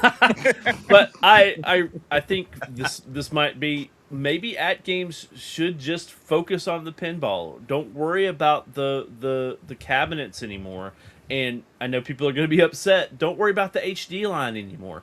Focus on the 4KP. I know what you're going to say, Bill. I'm sorry. That user base though compared to 4K is wildly Yeah. different. Well, okay then. I mean, if you're going to focus on the pinball, let's not worry about the cabinets anymore. Even though I have the cabinets and I love them, they're great products. But no more, gamers, no more controllers, no more. Focus on the pinball. If that's what we're gonna do, become the #1 digital pinball company out there, and focus on that, and then you get some of those big IPs coming back to you, because you're the only one that can put a pinball in everybody's house, right? Yeah, but Go ahead. they've pretty much abandoned those anyway. I mean, when was the last time they did anything for the ALU or put out any kind of And thing? I'm for not that? It's been a while. It They has won't been. even put pinball. They won't even put the pinball tables on that machine. So maybe that's the direction we're already heading. But focus on the pinball and leave everything else out the door. Yeah, agreed. Well, and they kind of already cornered that market to begin with. There's not any other VPin like physical tables being manufactured that I know of. I mean, Basic Fun's not doing it. Iconic's not doing it. Wonderland's physical. Yeah, no. Yeah, Unless you'd you're have one, to unless go you're out one of and these. try to get Data East or Gottlieb or somebody like that. Those licenses are already owned by other people, but you'd have to convince them to let you at them. Yeah, Brooklyn I mean, Nets. your only other option really is to go with one of these companies that makes these custom-made ones for Right. $3, $4, $5+ Yeah. $1,000. That's going to run, Zen or any of these other things. Right. And then you're starting to bump into the low end of real machines, or at least Yeah. used ones. Yeah. Maybe they need to make, little plug and play pinball devices for your TV and put them in drugstores. Yeah. So, I'll ask this question. This is the retail insider, arcade insiders. That's right. But you're talking about what do you want here? Do you want a retail viable product, or do you want something that's specific for a hardcore niche audience? And I think when you get up in the price, like even the AtGames $3,000 machine, which everybody's saying they should scrap, I actually feel a little bit differently. I still think they should go ahead with it, because I think that adding a more powerful machine to the repertoire, as long as it's not going to bankrupt the company, not necessarily a bad thing, because there are people that really do want to buy something like this. And if they can get a really good version of the AtGames Legends Pinball 4K, that's still going to be $2,000 less than one of these super duper ones, they would buy it. AtGames also have to be careful, because they're currently known as the company that cries product release. Yeah. How many times have Yeah. they announced a product and then never seen it through? So I would be caution them to, A, not announce something until you're sure it's going to come out, and B, if you announce something, follow through. Wasn't that kind of the problem, though, Mike? They keep introducing new things, but they've got existing things that are either buggy or they have other issues with updates. I mean, I was going to suggest even maybe like a two-pronged software approach, where one is sort of like your stable build and one is more like your preview or, kind of like beta thing, because it seems like half the time they've released something and it's like, oh, it's not quite what it should have been, and there's a lot of just this messy ecosystem stuff happening. Yeah, I mean, you think about the money they spent coming out with like the whole idea of cloud gaming, and like ArcadeNet was supposed to be the future, and you put all that money into this cloud system, and then you don't go out and get any reasonable license for it. And then you're like, I don't know why people aren't signing up. Don't they know they can play, what's that game we got? Squash? They need to be partnering with that other company. What's the one that has the they do it on consoles where they're releasing arcade games like every week? Amstream? It's like that. I think there's another brand, like Hamster has their own brand, and I can't think of the name of it. But they have tons of licenses, including big name. What? X Hamster? No, that's a completely different one. I don't know what's licensed over there, Mike. Are you talking about, what is it? Arcade Archives? Yes, there you go. Okay. Arcade Archives, right? Why not just build something that runs that on there, right? And use that as your front end and partner with them and take a 30% of their games like these other stores, and like that could bring their HD product back tomorrow. The problem with the ALU thing is that they don't add anything. They've only been losing stuff, and it's just been sitting there collecting dust. Yep. Well, there was somebody in the chat earlier that said, a lot of armchair CEOs, and I think like all of us, we all have really good ideas, but I'll go back to what I said earlier. I don't know if any of us really know how the companies work, right? That's the thing. Even if we have got insight into the companies, like even when I was doing like that 1UP show with the old Arcade 1UP for a while, I got a lot of insight into what they were doing, and it all sounded terrible. Like they didn't know what they were doing most of the time. But like still, I never really fully understood how the business worked. Like I don't know how AtGames business work. Are they a direct to consumer company? Do they rely on these contracts they have with Sam's for the ALPHD? I don't know how it works. I don't know how they make their money. So, I mean, the one thing I will say, I know they're very risk adverse from the stories I heard about investing in IP and other games. And yeah, that's about all I really know with them. I'm not convinced they know either, Mike. Yeah, and that's the reality of the situation. Nobody's out here hitting home runs. No. So that's what we do know. And so, that's why it's so easy to be an armchair CEO, because nobody's out here killing it. Like, well, we haven't got the Comic-Con yet. We haven't got the Comic-Con. Right? I hold out hope that these companies start killing it. Yeah. Well, let's talk about it. That's kind of the point. I mean, so there's another new company that you could argue did pretty well for one of their first efforts, Wonderland. Yeah. Yes. How are you guys feeling about where they are, what they should be doing? Are they doing too much too soon? There's a couple of things that have cropped up recently. Are they on the right track now? Are they a model for success? What do you think? Let's go around again. Mike, let's start with you again. What are you thinking? I'll have a very weird response, as I always do, but one of the things that you just brought up really sticks out in my mind. It's one of the things that Arcade 1UP said that I actually 100% agree with. Don't do too much. And, Arcade 1UP is like, we're not as reliant as the previous 1UP was. I mean, the previous 1UP was in a position where they had to release 10, 15 cabs a year just to keep the lights on. But, Basic Fun, they can be a little bit more selective about when they bring things out and a little bit more careful.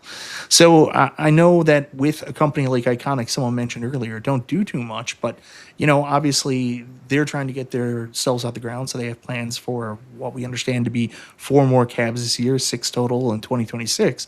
Maybe that's a necessity. With Wonderland, I would be careful doing some other things. Like I'm going to be pretty critical of their bubble hockey table, which I think they said is going to sell at like $7.99 too, and or broad hockey they call it. To me, I even at club stores, I'm very nervous about that product. I get the impression, like just from I'm seeing from it, it looks very cheap. I think they've got a really good thing going now, and they've built a really good brand around pinball, but they don't want to be known as a pinball company. They're like, we're not pinball, we're home arcade. So they got all these ideas for these other things they could do. I would say really done well on your first pinball, but it wasn't perfect. There were certainly some things that you can improve upon. Let's fix those things. Keep offering your pinball offerings, and when there's opportunity, bring something else out, but don't overblow it. Unless you need to, then we understand. But still at the same time, be very careful and very focused on what you're delivering. Would you agree with that, James? Yeah, I do. I think it's early to start diversifying. I understand why they want to do it. You have to do it eventually. I think in the case of Wonderland, they have other ways to diversify that maybe aren't as visible. Um, that they can leverage there without doing some of these things. I think if they're going to experiment with lateral product movement, like TMNT is the license to do it with. I'm more concerned about their follow-up to TMNT. If it's really Wizard of Oz or whatever, I don't know that that's a wise Why are you such a Wizard of Oz hater? It's one of the greatest franchises of all time. Jersey Jack did a great job with it. Sure it is. If he was 110 years old, maybe. Like, all I will say is there's an easy win. And you know what they say, like, good artists copy, great artists steal.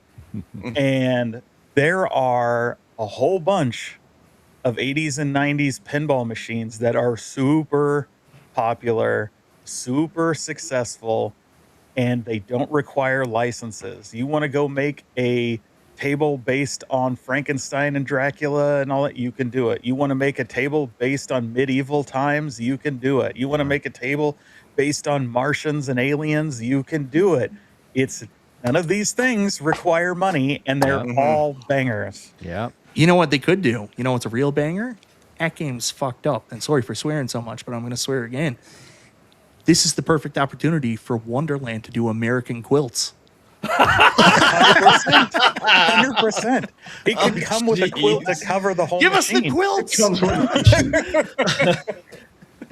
God. patchwork. Oh God. Oh, wow. On that note, Todd? Yeah, no, I have to agree with my peers here. Slow down. I mean, I'm glad that you came out with Teenage Mutant Ninja Turtles because I am super excited for it. But let's get the core right. After TM, we need to have a great IP that really works for it, that flows with the rest of it. But let's get the little issues like the pop bumper not working right, or the design flowing better, or whatnot. Spend a lot more time designing these. Just like AtGames should spend more time designing their digital tables. Let's spend a little more time designing. I wouldn't be upset as a consumer if it took a full year for them to develop it, make it right, get it where it needs to be, and then do your pre-orders and have it come out. And I guess that's where we are now, technically. But spend the time and make it right. And I think they're a little rushed to get these out because they want to keep the lights on too, and I get that. Yeah. But we need to focus more on that development and making it right. Bring the right people in that build these tables.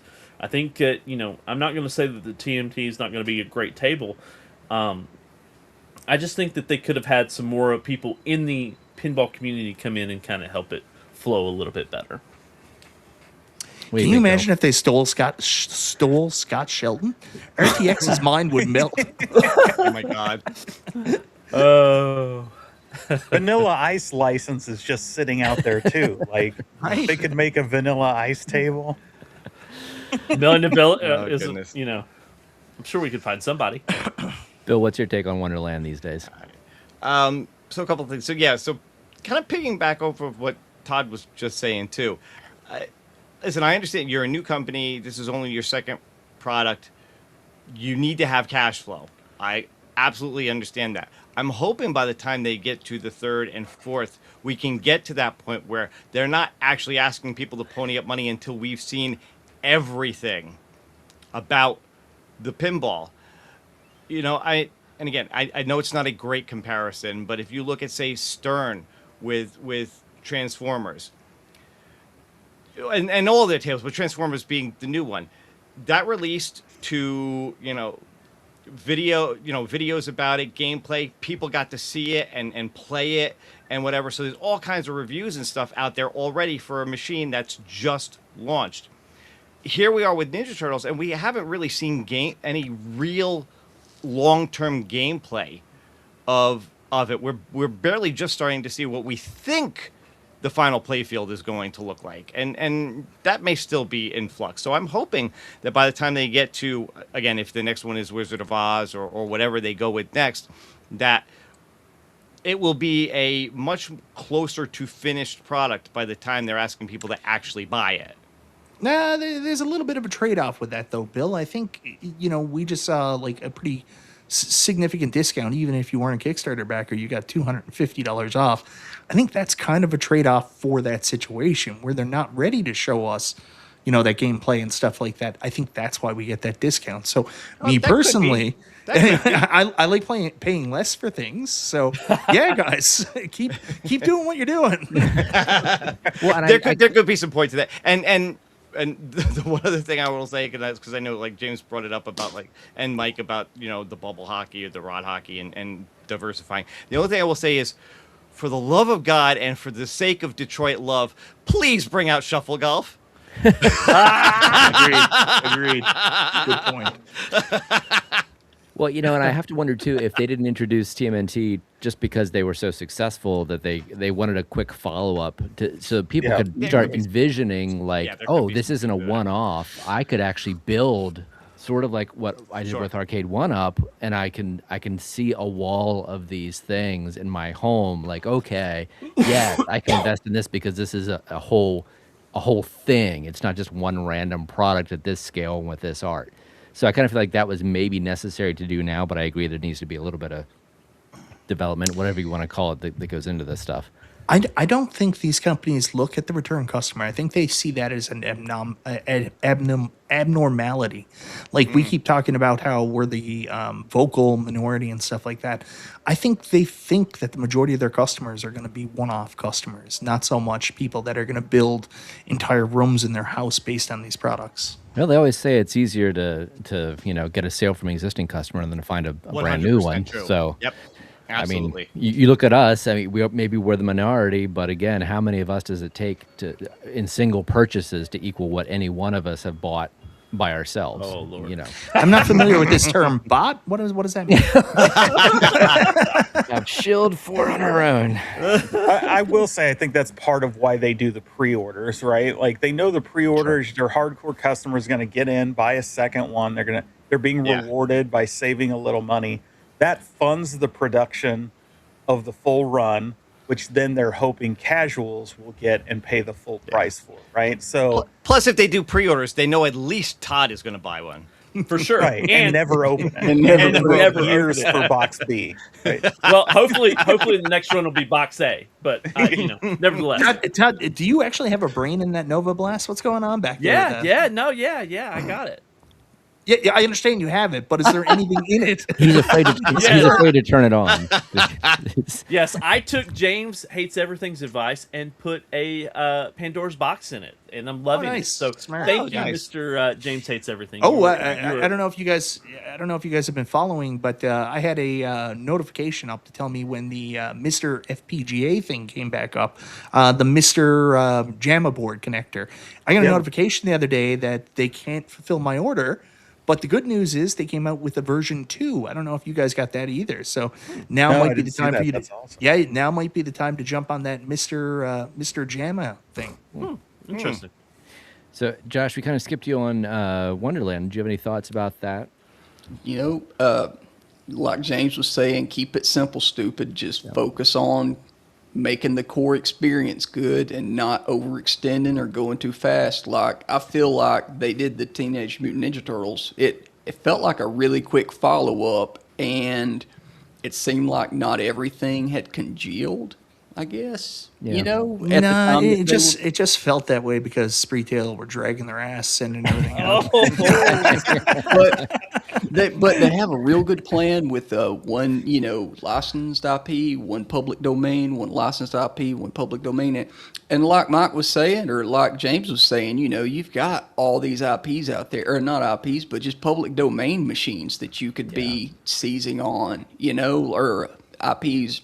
But, all that stuff's great and everything, but if you've still got bubbly, wobbly play fields and all this stuff, it just, you got to focus on fixing those basic things first.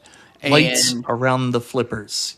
Lights around the flippers. but just get the basic experience solid and then go forward from that before you're expanding into rod hockey. It just Well, and feels to weird your saying. point, Josh, I And think then once that's took care of, you've got that basic experience done, diversify into styrofoam heads. Yes, we need toppers that are styrofoam heads. That's exactly what we need. Why do I get a feeling I'm going to see a Netflix special about you, Josh? Only if those styrofoam heads all look like ET can they be toppers. Poor problem P-Dubs. P-Dubs is off this week. He's still catching strays. see, Josh, just don't take your styrofoam heads to a consignment shop and Yeah. have the, show up on a YouTube video. I do agree that they should just focus first. I'm a little concerned, honestly, about some of the stuff that Jerry said in our interview and some other interviews as well, where he really kind of likes kind of tinkering and exploring, and he kind of just wants to fill out your basement with all these sort of, we'll say, home arcade broadly ideas. But some of those I don't think are maybe a good fit for the home market. Like that rod hockey to me is interesting because that's a game that requires at least 2 people every time you play it. Takes up a lot of space because you got to be on both sides. Not exactly something you can put against a wall or in a corner.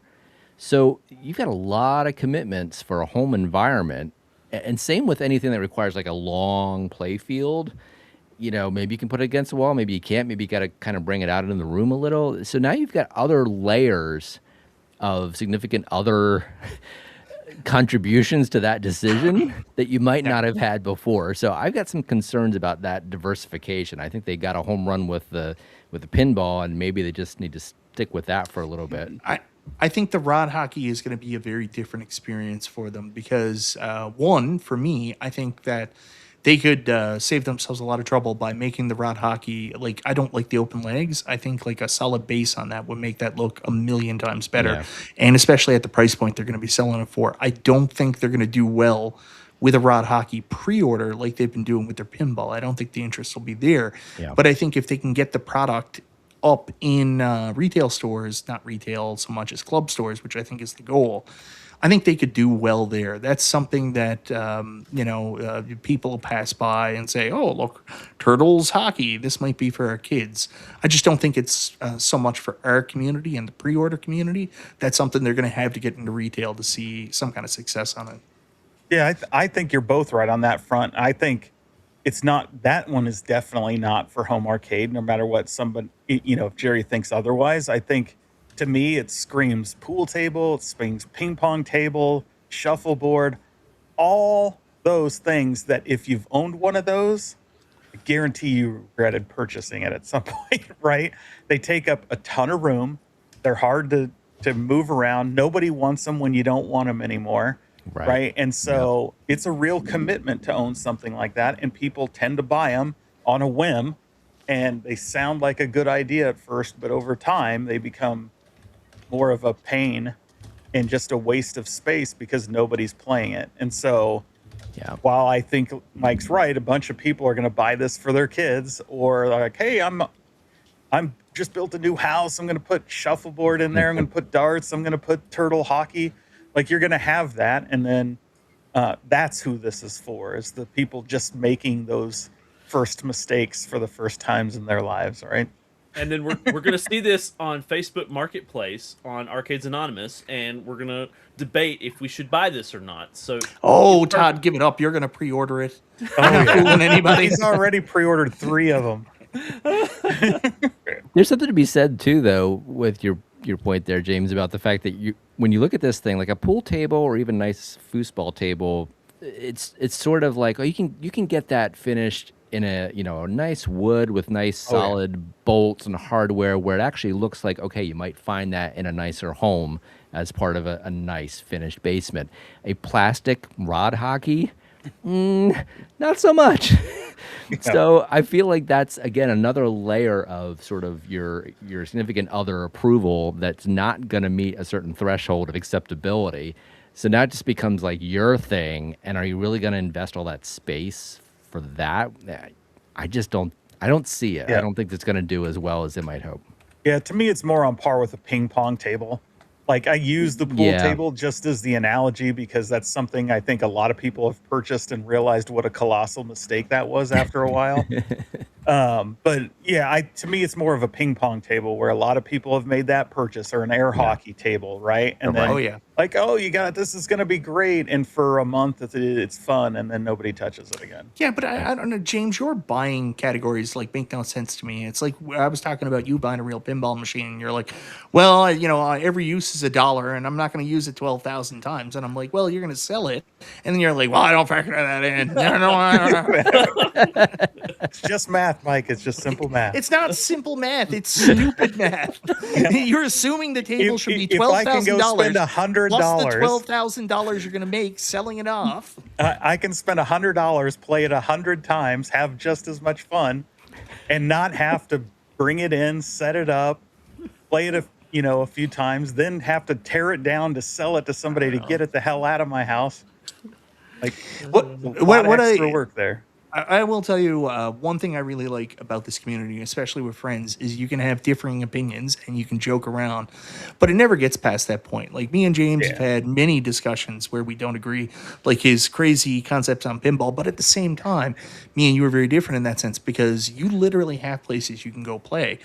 I can Right. either buy it or go fuck myself. That's literally my choice when it comes to pinball. Sorry again for swearing, and you're never going to get picked up by the big networks, Paul. But when it comes down to one thing that we disagree on, it kind of reminds me of this TMNT rod hockey. Like I'm the person that I don't want this Sonic the Hedgehog Supreme. Like that's not my cup of tea at all. But unlike James, I think it's actually probably going to do well. There's a huge Sonic fan base. I think it gets out in the right club store. People could pick it up. Not my cup of tea at all, but I think it has a chance. James, on the other hand, thinks this thing is dead in the water. The worst idea that's ever come up. I do think it's a price point that is very expensive, and I just don't. I think Well- there will be some people that buy it, but I think it's going to be on clearance far more or heavy discount very early. More than Pac-Man was. Well, yeah, Pac-Man was a huge hit. I'm saying, like, Yeah. look at WrestleFest, right? Yeah. How Yeah. long that's down to $4.49 for a while. Like, I Yeah. think it's back up now, but like, I think you're going to run into that. I just think it's a hard sell. Like, I'm not discounting how popular Sonic is. I just don't. It's so far outside of what the norm is for Sonic, and it's older Sonic, and I just think there's so many challenges around it. You have to get I the hope it real sells- casual. I hope you're right, and I hope I'm wrong. I just don't think I am. There's Sonic people out there that aren't just furries. They actually classify as Sonic furries. They dress up as furry characters from Sonic the Hedgehog. I think it will sell. But I do My- think you're going to have to get a type of buyer who really does not care about the nostalgia of the classic arcade and is, Oh, yeah. is really just interested in, this looks like a cool Sonic thing I can play in my basement. No, absolutely. Again, there's people out there that go out and get like $8,000 multicades, and then they say, you know what I'm going to put on it? Sonic the Hedgehog. And I'm like, why? What they doing? I don't understand it. Yeah, Yeah. yeah, that's fair. Yeah, But are there thousands of those people, or are there like 10? See, I don't. Here's the thing, though, James. We always get this mixed up, and I don't know where it actually comes in. It all is about the sales agreement. What's more important to the company is to bring it to the club stores because then the club stores can discount whatever they're going to do. Or is it more important that the end user buys it? I don't know how it works. Like with Arcade 1-Up, old Arcade 1-Up, a lot of times they had buybacks.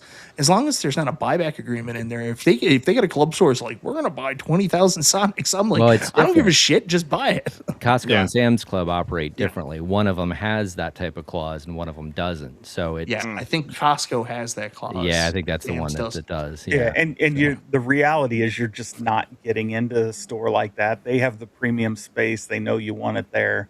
Like, you have to bend over backwards for what them. what they want, right?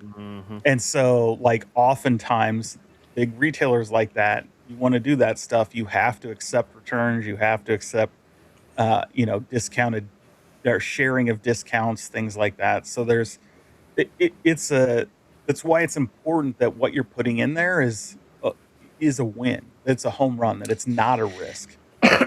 And they obviously feel it's not a risk, and so I hope they're right. Right? Like I do too. yeah. Yeah. So, Or is it what the Do buyer, I want it? No.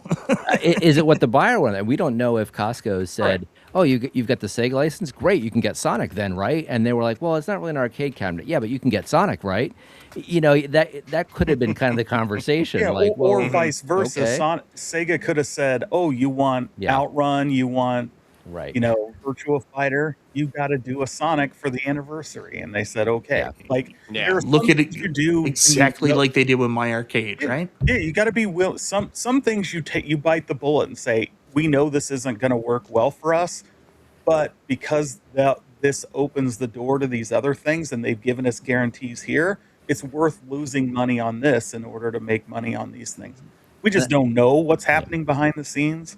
Right. Like I said, I hope it does well. I'm not convinced it will, but What do you mean the other 3 Supremes coming this year, Arcade 1-Up? You told us it was 2 more. Oh, so I'm hoping Told we you it was 2 more. out at San Diego, see this thing. It's awesome, right? And I'll change my tune.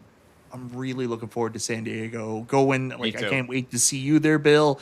Can't wait to see you there, James. Yeah. Todd, it's going to be great. Oh, I'm not. Oh, that was yeah. wrong. Oh, that was so wrong. Oh my God. oh.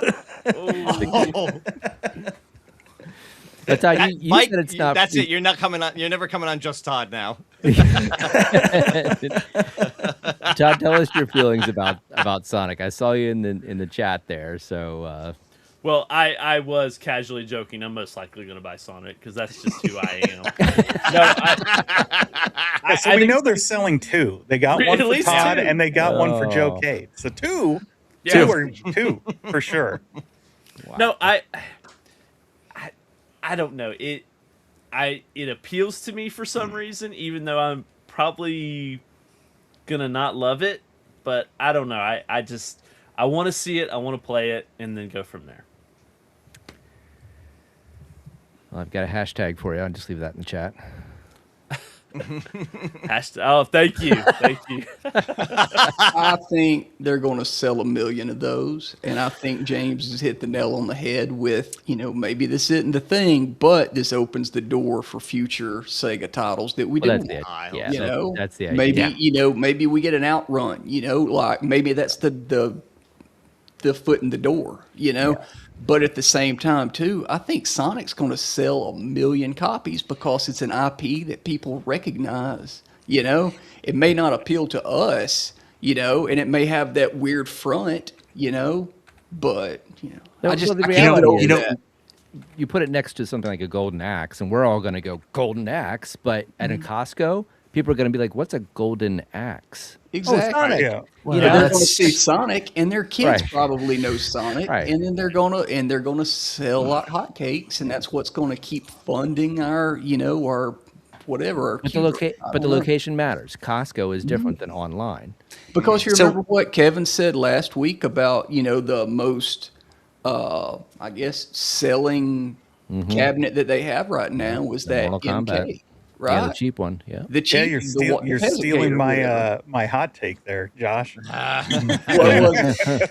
So, I think Arcade 1-Up says it another way, too. Sonic is a really popular brand, so it's something that retailers know about. It's something that Yep. kids know I about. don't dispute that for Yeah. a second. And It's don't, huge.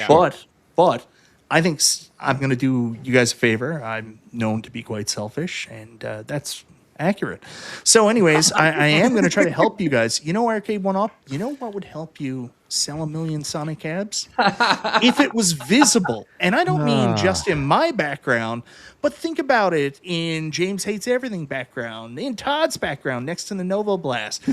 Bill could use a little Arcade 1-Up love in his background, maybe a cab. I wouldn't send it to Josh Dendy's because I got a feeling it's going to end up on a Netflix documentary. So, No. That's hilarious. hilarious. My goodness. Jeez. Well, they said Oh, they're my sending you goodness. 5, so you know you Yes. could forward those to us. There you know. go. Yeah, chaotic BPR. There's lots of people that you can send this cab out to and then be recognized in the home arcade community. There's all kinds of opportunities out here, guys. Let's rock and roll. I love that Mike's pulling for all of us now. Not you, Josh. Not Josh. For me. All right, I want to talk about Unico yet because we don't often talk about Unico, at least not on our channel. We don't touch them a whole lot, but they got the Raiden cabinet out there fairly recently, the vertical one. Certainly the monitors have been talked about for a while. I mean, they had some issues, but I think they're pretty quality units. But they've hinted at some stuff coming. Maybe what are your thoughts on where this company should go, Mike? Are they still kind of in the conversation? Even what are your thoughts on them? It's a hard one with Unico. I think they make really good quality products. I think they've got great concepts and ideas.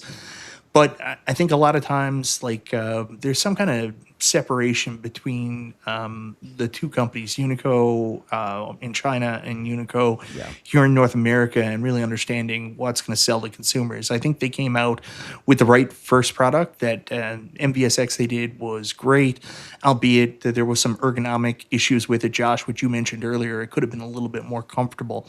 But since then, it just seems like they're lost. They don't know what they're doing. The right hand doesn't talk to the left hand. The monitor stuff is great. I have one of their Phoenix 26-inch monitors. That thing is awesome. I have nothing but good things to say about them in restoring and keeping 4x3 monitors in arcade cabs going forward, even if they're flat screen. But when it comes to coming out with a new product like the Unico Raiden Nova Blast, I was like, it's cool that they're doing something licensed, but at the same time, it's not really an arcade recreation. The Astro City that they were coming out with is more along the lines of what's an arcade recreation. This one kind of doesn't make sense. And then they said, oh, don't worry, we're doing a 3/4 scale one too. And then I was like, oh, that's cool. And then I see it, and it's got unique art to it. So again, they're not going for the recreation vibe. Mm-hmm. So I think they could use a lot more communication with consumers and a lot more listening. They also talked about doing these big cabs, which was really exciting. And they said even if we don't get the licenses, they'll be I keep messing up this word. What is it I'm looking for? There will be you guys know the word I'm talking about. Homages. Yeah. There would be homage cabs. And I was like, that's a really good idea too. But then I questioned, are they going to be homages, or are you just going to have weird Raiden artwork all over it like you did with the 3/4 cab? Yeah. Well, Gamer Fridge, he's saying right there, Mike and his side art again. But the thing is, I'm the same way. Pick. Okay, so I'm a purist too. I like just recreations, just in smaller sizes. But when you try to do everything for everybody, you please nobody. Mm-hmm. And so it's you can't just, and so just pick the thing and just do that. So just go back to the reference point. We have a reference point for 90% of these products in the original version. So you recreate that in a smaller scale, price it reasonably, build it well. It's my take on it there all. You go. Take your MVSX and just make it bigger. Boom. That you would think so. We've all wanted that for years, right? Yeah. And so it's what's so hard about that? I don't know if they still have the license or how that works. That's been the question. Or does it? Or does one half have it, and the other half doesn't? There's some question marks. I have to think they still do, because they've been pushing it. They basically relaunched it. Yeah. Recently. But that's an existing product. I understand that, but they create a new one. But they've been heavily promoting it. It felt like a relaunch of the product, the way that that's how I felt too, Bill. But then this jerk corrected me in my video too, and on social media, saying it's been on Amazon for years, Mike. You know who I'm talking about, James?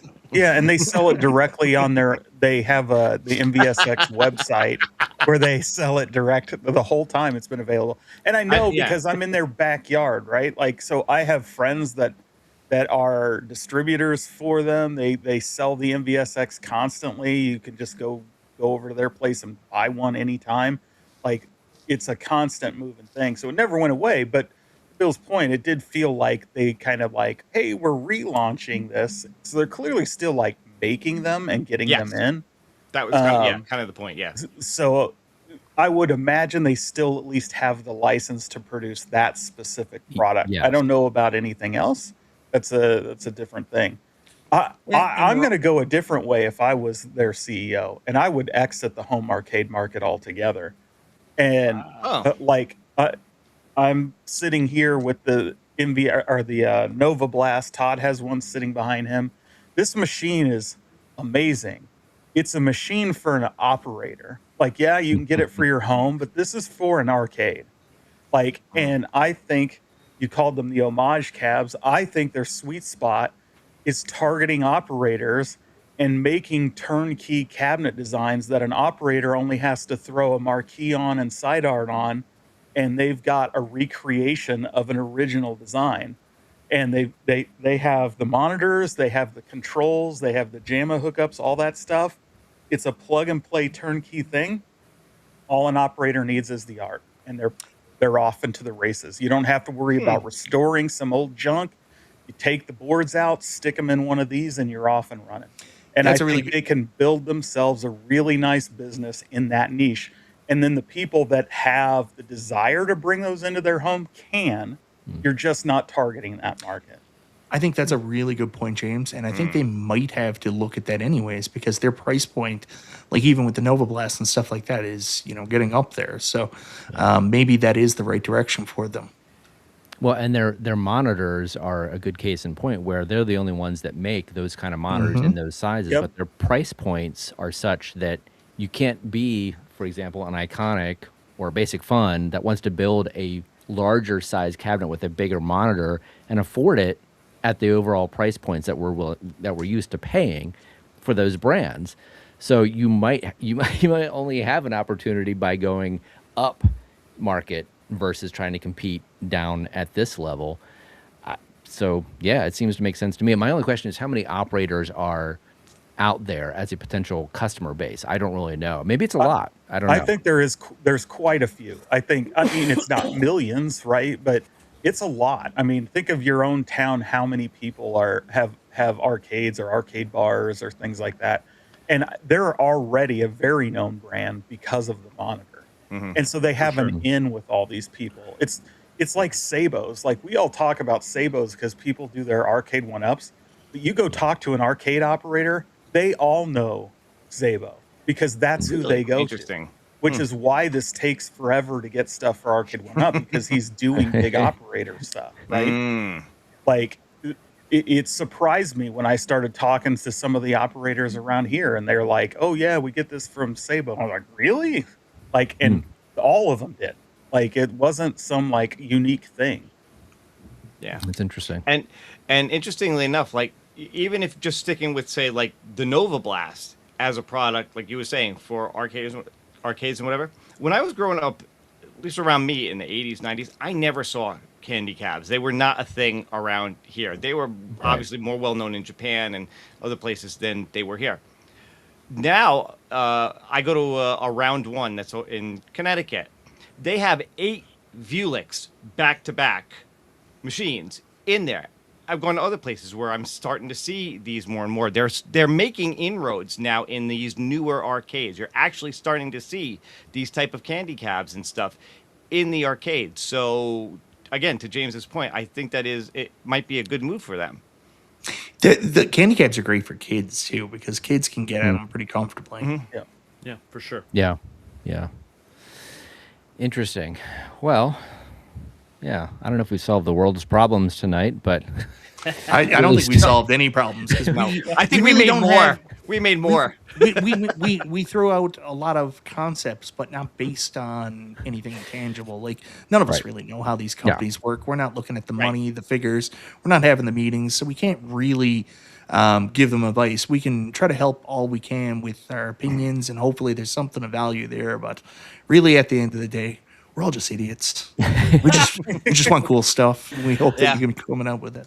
I think there's some takeaways about, how they could listen to the community in certain ways, whether it's, focus groups or forums or whatever. There's certain things they could do in terms of support and maybe messaging in different ways, maybe getting ahead of some stories instead of just reacting to everything. Some of those things I think could be more doable than every title we ever want to see produced. But yeah. When I think, one of the hot takes I had for Arcade One Up, so it's good that they, or at least were momentarily in the chat if they're not still here, was based off what Kevin said last week, what Josh mentioned a little bit ago, was that maybe they don't need to be going up, maybe they don't need to be going sideways, maybe they need to be going backwards and looking at like how can they do like Gen 3 cabs with optional inline risers that at least look right with the right art and get it down to that 350 price point or whatever like retail's selling those at. Is there any way to do it? Because if they're moving the units, that's good for them, right? More sales there. Then they can invest in more of the Supremes, more of the things that we want. James, this is all going to be misconstrued. All of a sudden, we have cabs that have risers again. There's no light up marquees. Like you got to be careful what you're saying. I understand that. I think one of the big things that everybody in the arcade community would love to see is we would love to see these cabs go back to like $2.99, $3.99. I don't think it's ever going to happen. Like Paul brings up, Paul brings up like the thing about no online. And I think it's fair to say I want online because we're used to it. I don't want to pay more for online. Like if it's going to raise the cost of things, I don't think it's worth it, right? So I mean, if someone explains it to me that no online is going to be a big cost saver and maybe we can get the price down, I'm fine. Don't do online. I don't give a shit about it. But if you're still going to charge me online prices for the cabs, I expect online, right? Yeah. No, I think that's part of the value equation for some people, but also if it's going to cost you more, Yeah. But why would it cost you more? That's what we're trying to figure out, right? Because we had a set price before. As inflation increased things, or that's the thing we don't understand, and that's what we would love to know. Yep. And I make that statement not because I want risers and want those. I don't mind risers and things. I didn't unload all my riser cabs just because they had deluxe. But it was based on what Kevin said, right? He's selling those, what we lovingly call peasant cades. Didn't. That's not our term. That was old Arcade One Up's term. Yeah, whatever. Whoever's term it was, right? They're selling those hand over fist deluxes and ultras and other things. And so what does that tell you? They don't look better, right? They have the kind of shark finish design on some of them, right? But they're thinner, whatever, but they're selling. And the only way to explain that is purely price point.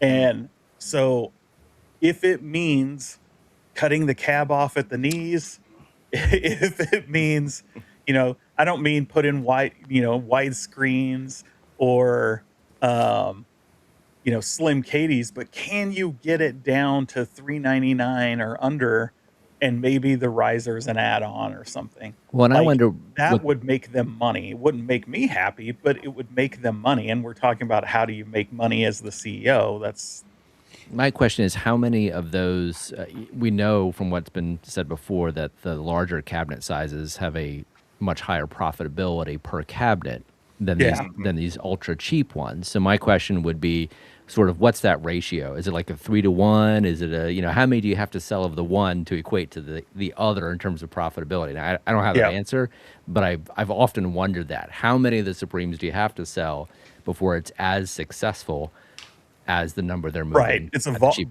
volume game.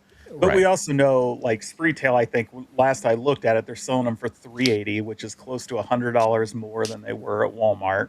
So presumably that's extra profit margin. I don't know that. There's been inflation and other yeah, things, so it shipping and just everything else. pulled I that know. straight out of my rear, right? But yeah, I mean, do you have to sell 20 of those to equal the profit on like 2 Supremes? Or like, yeah, we don't know. Right. It's all numbers games. We don't know their margins or anything like that. But he Yeah, seemed right. pretty proud of how many of those he was selling. So I'll just leave it at that, right? So Sure. did he just yeah. care about volume, or did he care about the commissions and things he's getting on the back end from selling those? Everything James is saying is going to lead to trouble. And one, I saw Arcade One Up saying that's not their term. I understand that. People that used to work for the old Arcade One Up use that term, and that's where it came from. Yeah. But again, I caution, never on camera give any indication that we want, the stripped down cabs. That is absolutely not what we want. Yes, Starter nobody, cabs. Nice nobody ways wants to that. say it. Oh my Don't listen to gosh. Kevin or any of his speak or anything like that. He's not. He's in it. He's compromised. He's got to sell stuff. He's got a job here. He's not gosh. just a fan, right? Jeez. Yep. Thank you, I Triumph for got the Die. key takeaway, risers. Yeah. I need risers for my risers. Oh my gosh! Wow, we really haven't solved anything. No. No, James We've has made it things worse. Just We problems. made it worse. Can't wait for the Discord tomorrow on this. Jeez. Speaking All of, right. let Well, me let's- post the link if you haven't joined us on Discord. And let's also make sure we get some links up there for everybody's channels, so All we right. can. If y'all have got Yeah, them, Josh, that would come on, probably do be your job. faster. Yeah, I don't have a channel anymore. we've got 3 moderators for a reason. Let me see. Hold up. I didn't know you could post ham radio links in the chat.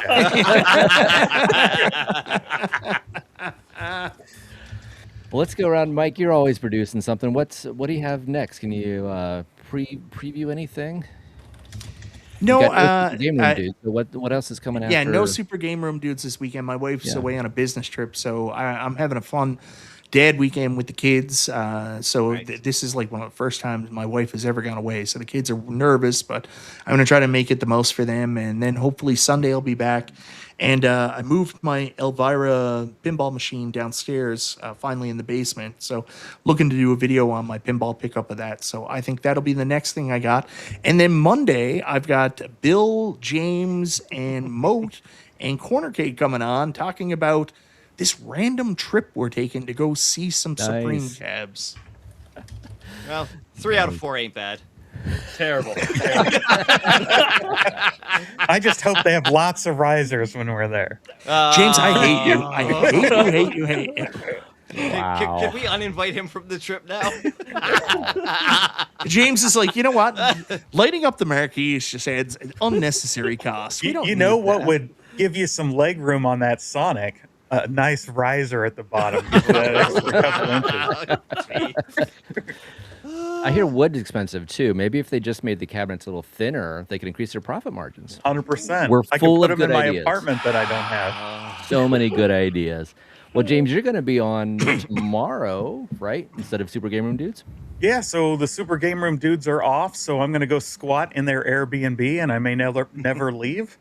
But we are diving deep into some of the bricks and minifig stuff. So More Holy Legos. cow. got some. Down the rabbit hole they go. That's a Yep, story. I've got some info that I don't think you'll have seen anywhere else on the story, so that should be pretty interesting. And there's been some breaking stuff today, like the for those people who are following it, the 2 targets, Josh Johnson and Matter. Brad. What's the other guy's name? I can't think of his name off I the can't top of my remember head. either. Benjamin Best, that's the other guy. They both are no longer with Bricks and Minifigs as a result of this. This was announced today. So there's lots of interesting things going on, and so we're going to talk about that today. They're going back to their old jobs at AtGames. Yes.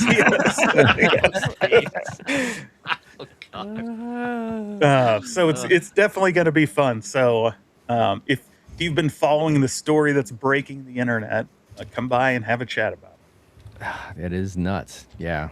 Okay. Well, cool. And yeah, Todd, what's your gosh, you got a couple things going. Yeah, no, I think literally I'm going to break the internet next week. I am taking open fridge over again. Oh no. Yes. Jay is on vacation for 2 weeks. So, yes, I'm going to be breaking the fridge open on Monday and then Just Todd on Tuesday, hopefully before Bill. You didn't stream last week, Bill. I felt a little lonely, but that's okay. That's all right. I like to warm up the crowd for you and send them your way. So that's what I like to do. But and then of course Arcades Anonymous on Wednesday. So I got a jam-packed week next week. I'm ready to hopefully I can continue to just dominate the week as Todd, I stream. I laugh no wonder at he has Todd. no time to unbox his arcades. Yeah, I laugh at Todd. He's like, I don't understand why Arcade One Up. You know, they need to get out in the community. They don't come to all 9 of my weekly shows. Yes, Arcade official Arcade One Up. Where are you? You're never in my streams. Come on, I'm here. Yeah, there's lots of opportunity. For sure. Just randomly, they're going to show up just at some pick one. point. They have to. The Just odds pick are in one. your favor. Yes, for sure. Oh, Bill, let's get your URL up here. Tell us what you got going on. Well, I will be back this coming Tuesday. Yes, Mike, I do have a show. So we'll see. I don't know what it's going to be about just yet. Kind of like this show, I just make stuff up beforehand. There you go. Beyond that, like I was saying earlier, AtGames did send me the code for Battle EM Plus, so I'm sure I'll be checking that out, doing a review of that. Probably be his last code. Which will probably be my last code based on tonight. I did just get my hands on the RG Rotate from Anbernick, which I bought. They did not send that to me, so I want to do a review for that. I'm going to be on Mike's show on Monday, apparently, so that's going to be a lot of fun. Yeah, and like right now, that's pretty much all I have planned. Maybe some more AI shorts, because people really seem to love those. Your Pac-Man one was very funny. Very funny. Thank you. Yeah, the last one was great. Thank you. I appreciate that. Nice. Well, and Josh, you're going to be all around every place that we are. You'll be on Discord, etc. So, Josh is Man, going to my Burlington goal- Code Factory after this to see if he can steal more mannequins. Well, you know what? This week we didn't have Bill's retro gaming show. We didn't have Wrecking Crew. We're not having Super Game Room dudes. That's what I had them all out for. Is I was just having like pretend. It's all my fault. All my fault, Josh. Everything I touch turns to ash. All those shows are canceled now. Michael been B having got his withdrawals, evil man. grips into him. That is not what happened. Okay, come on. My goal is to one of these days I want to make my own show. I don't know what it'll be about, but You know what it could be about? But see, you remember earlier, Josh said all the good stuff was in front of him that we can't see on camera. That's all those decapitated mannequins. That's where he has his skin suit. Oh, no. in the beds. Josh, you can come on Just Todd. We'll get you launched. We'll get you going, man. That's It wouldn't be Just Todd.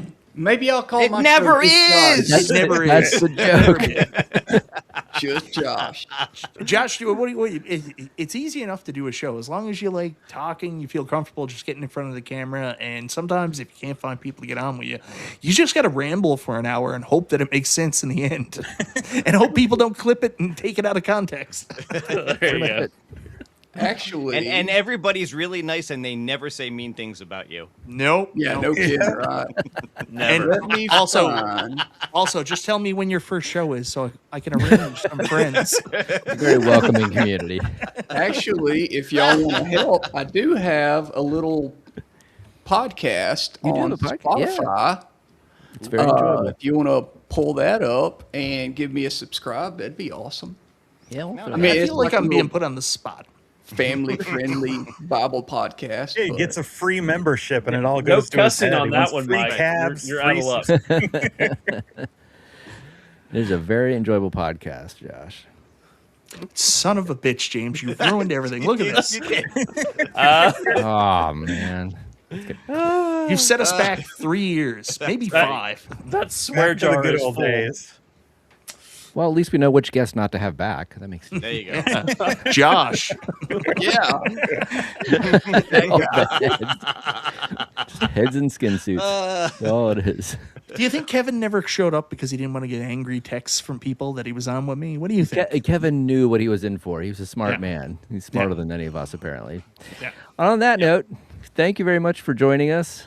Thank you for people that are here for the first time. James, Todd, Bill, it's great to last finally time. have you guys. Yeah, possibly. Mike, thanks for coming back.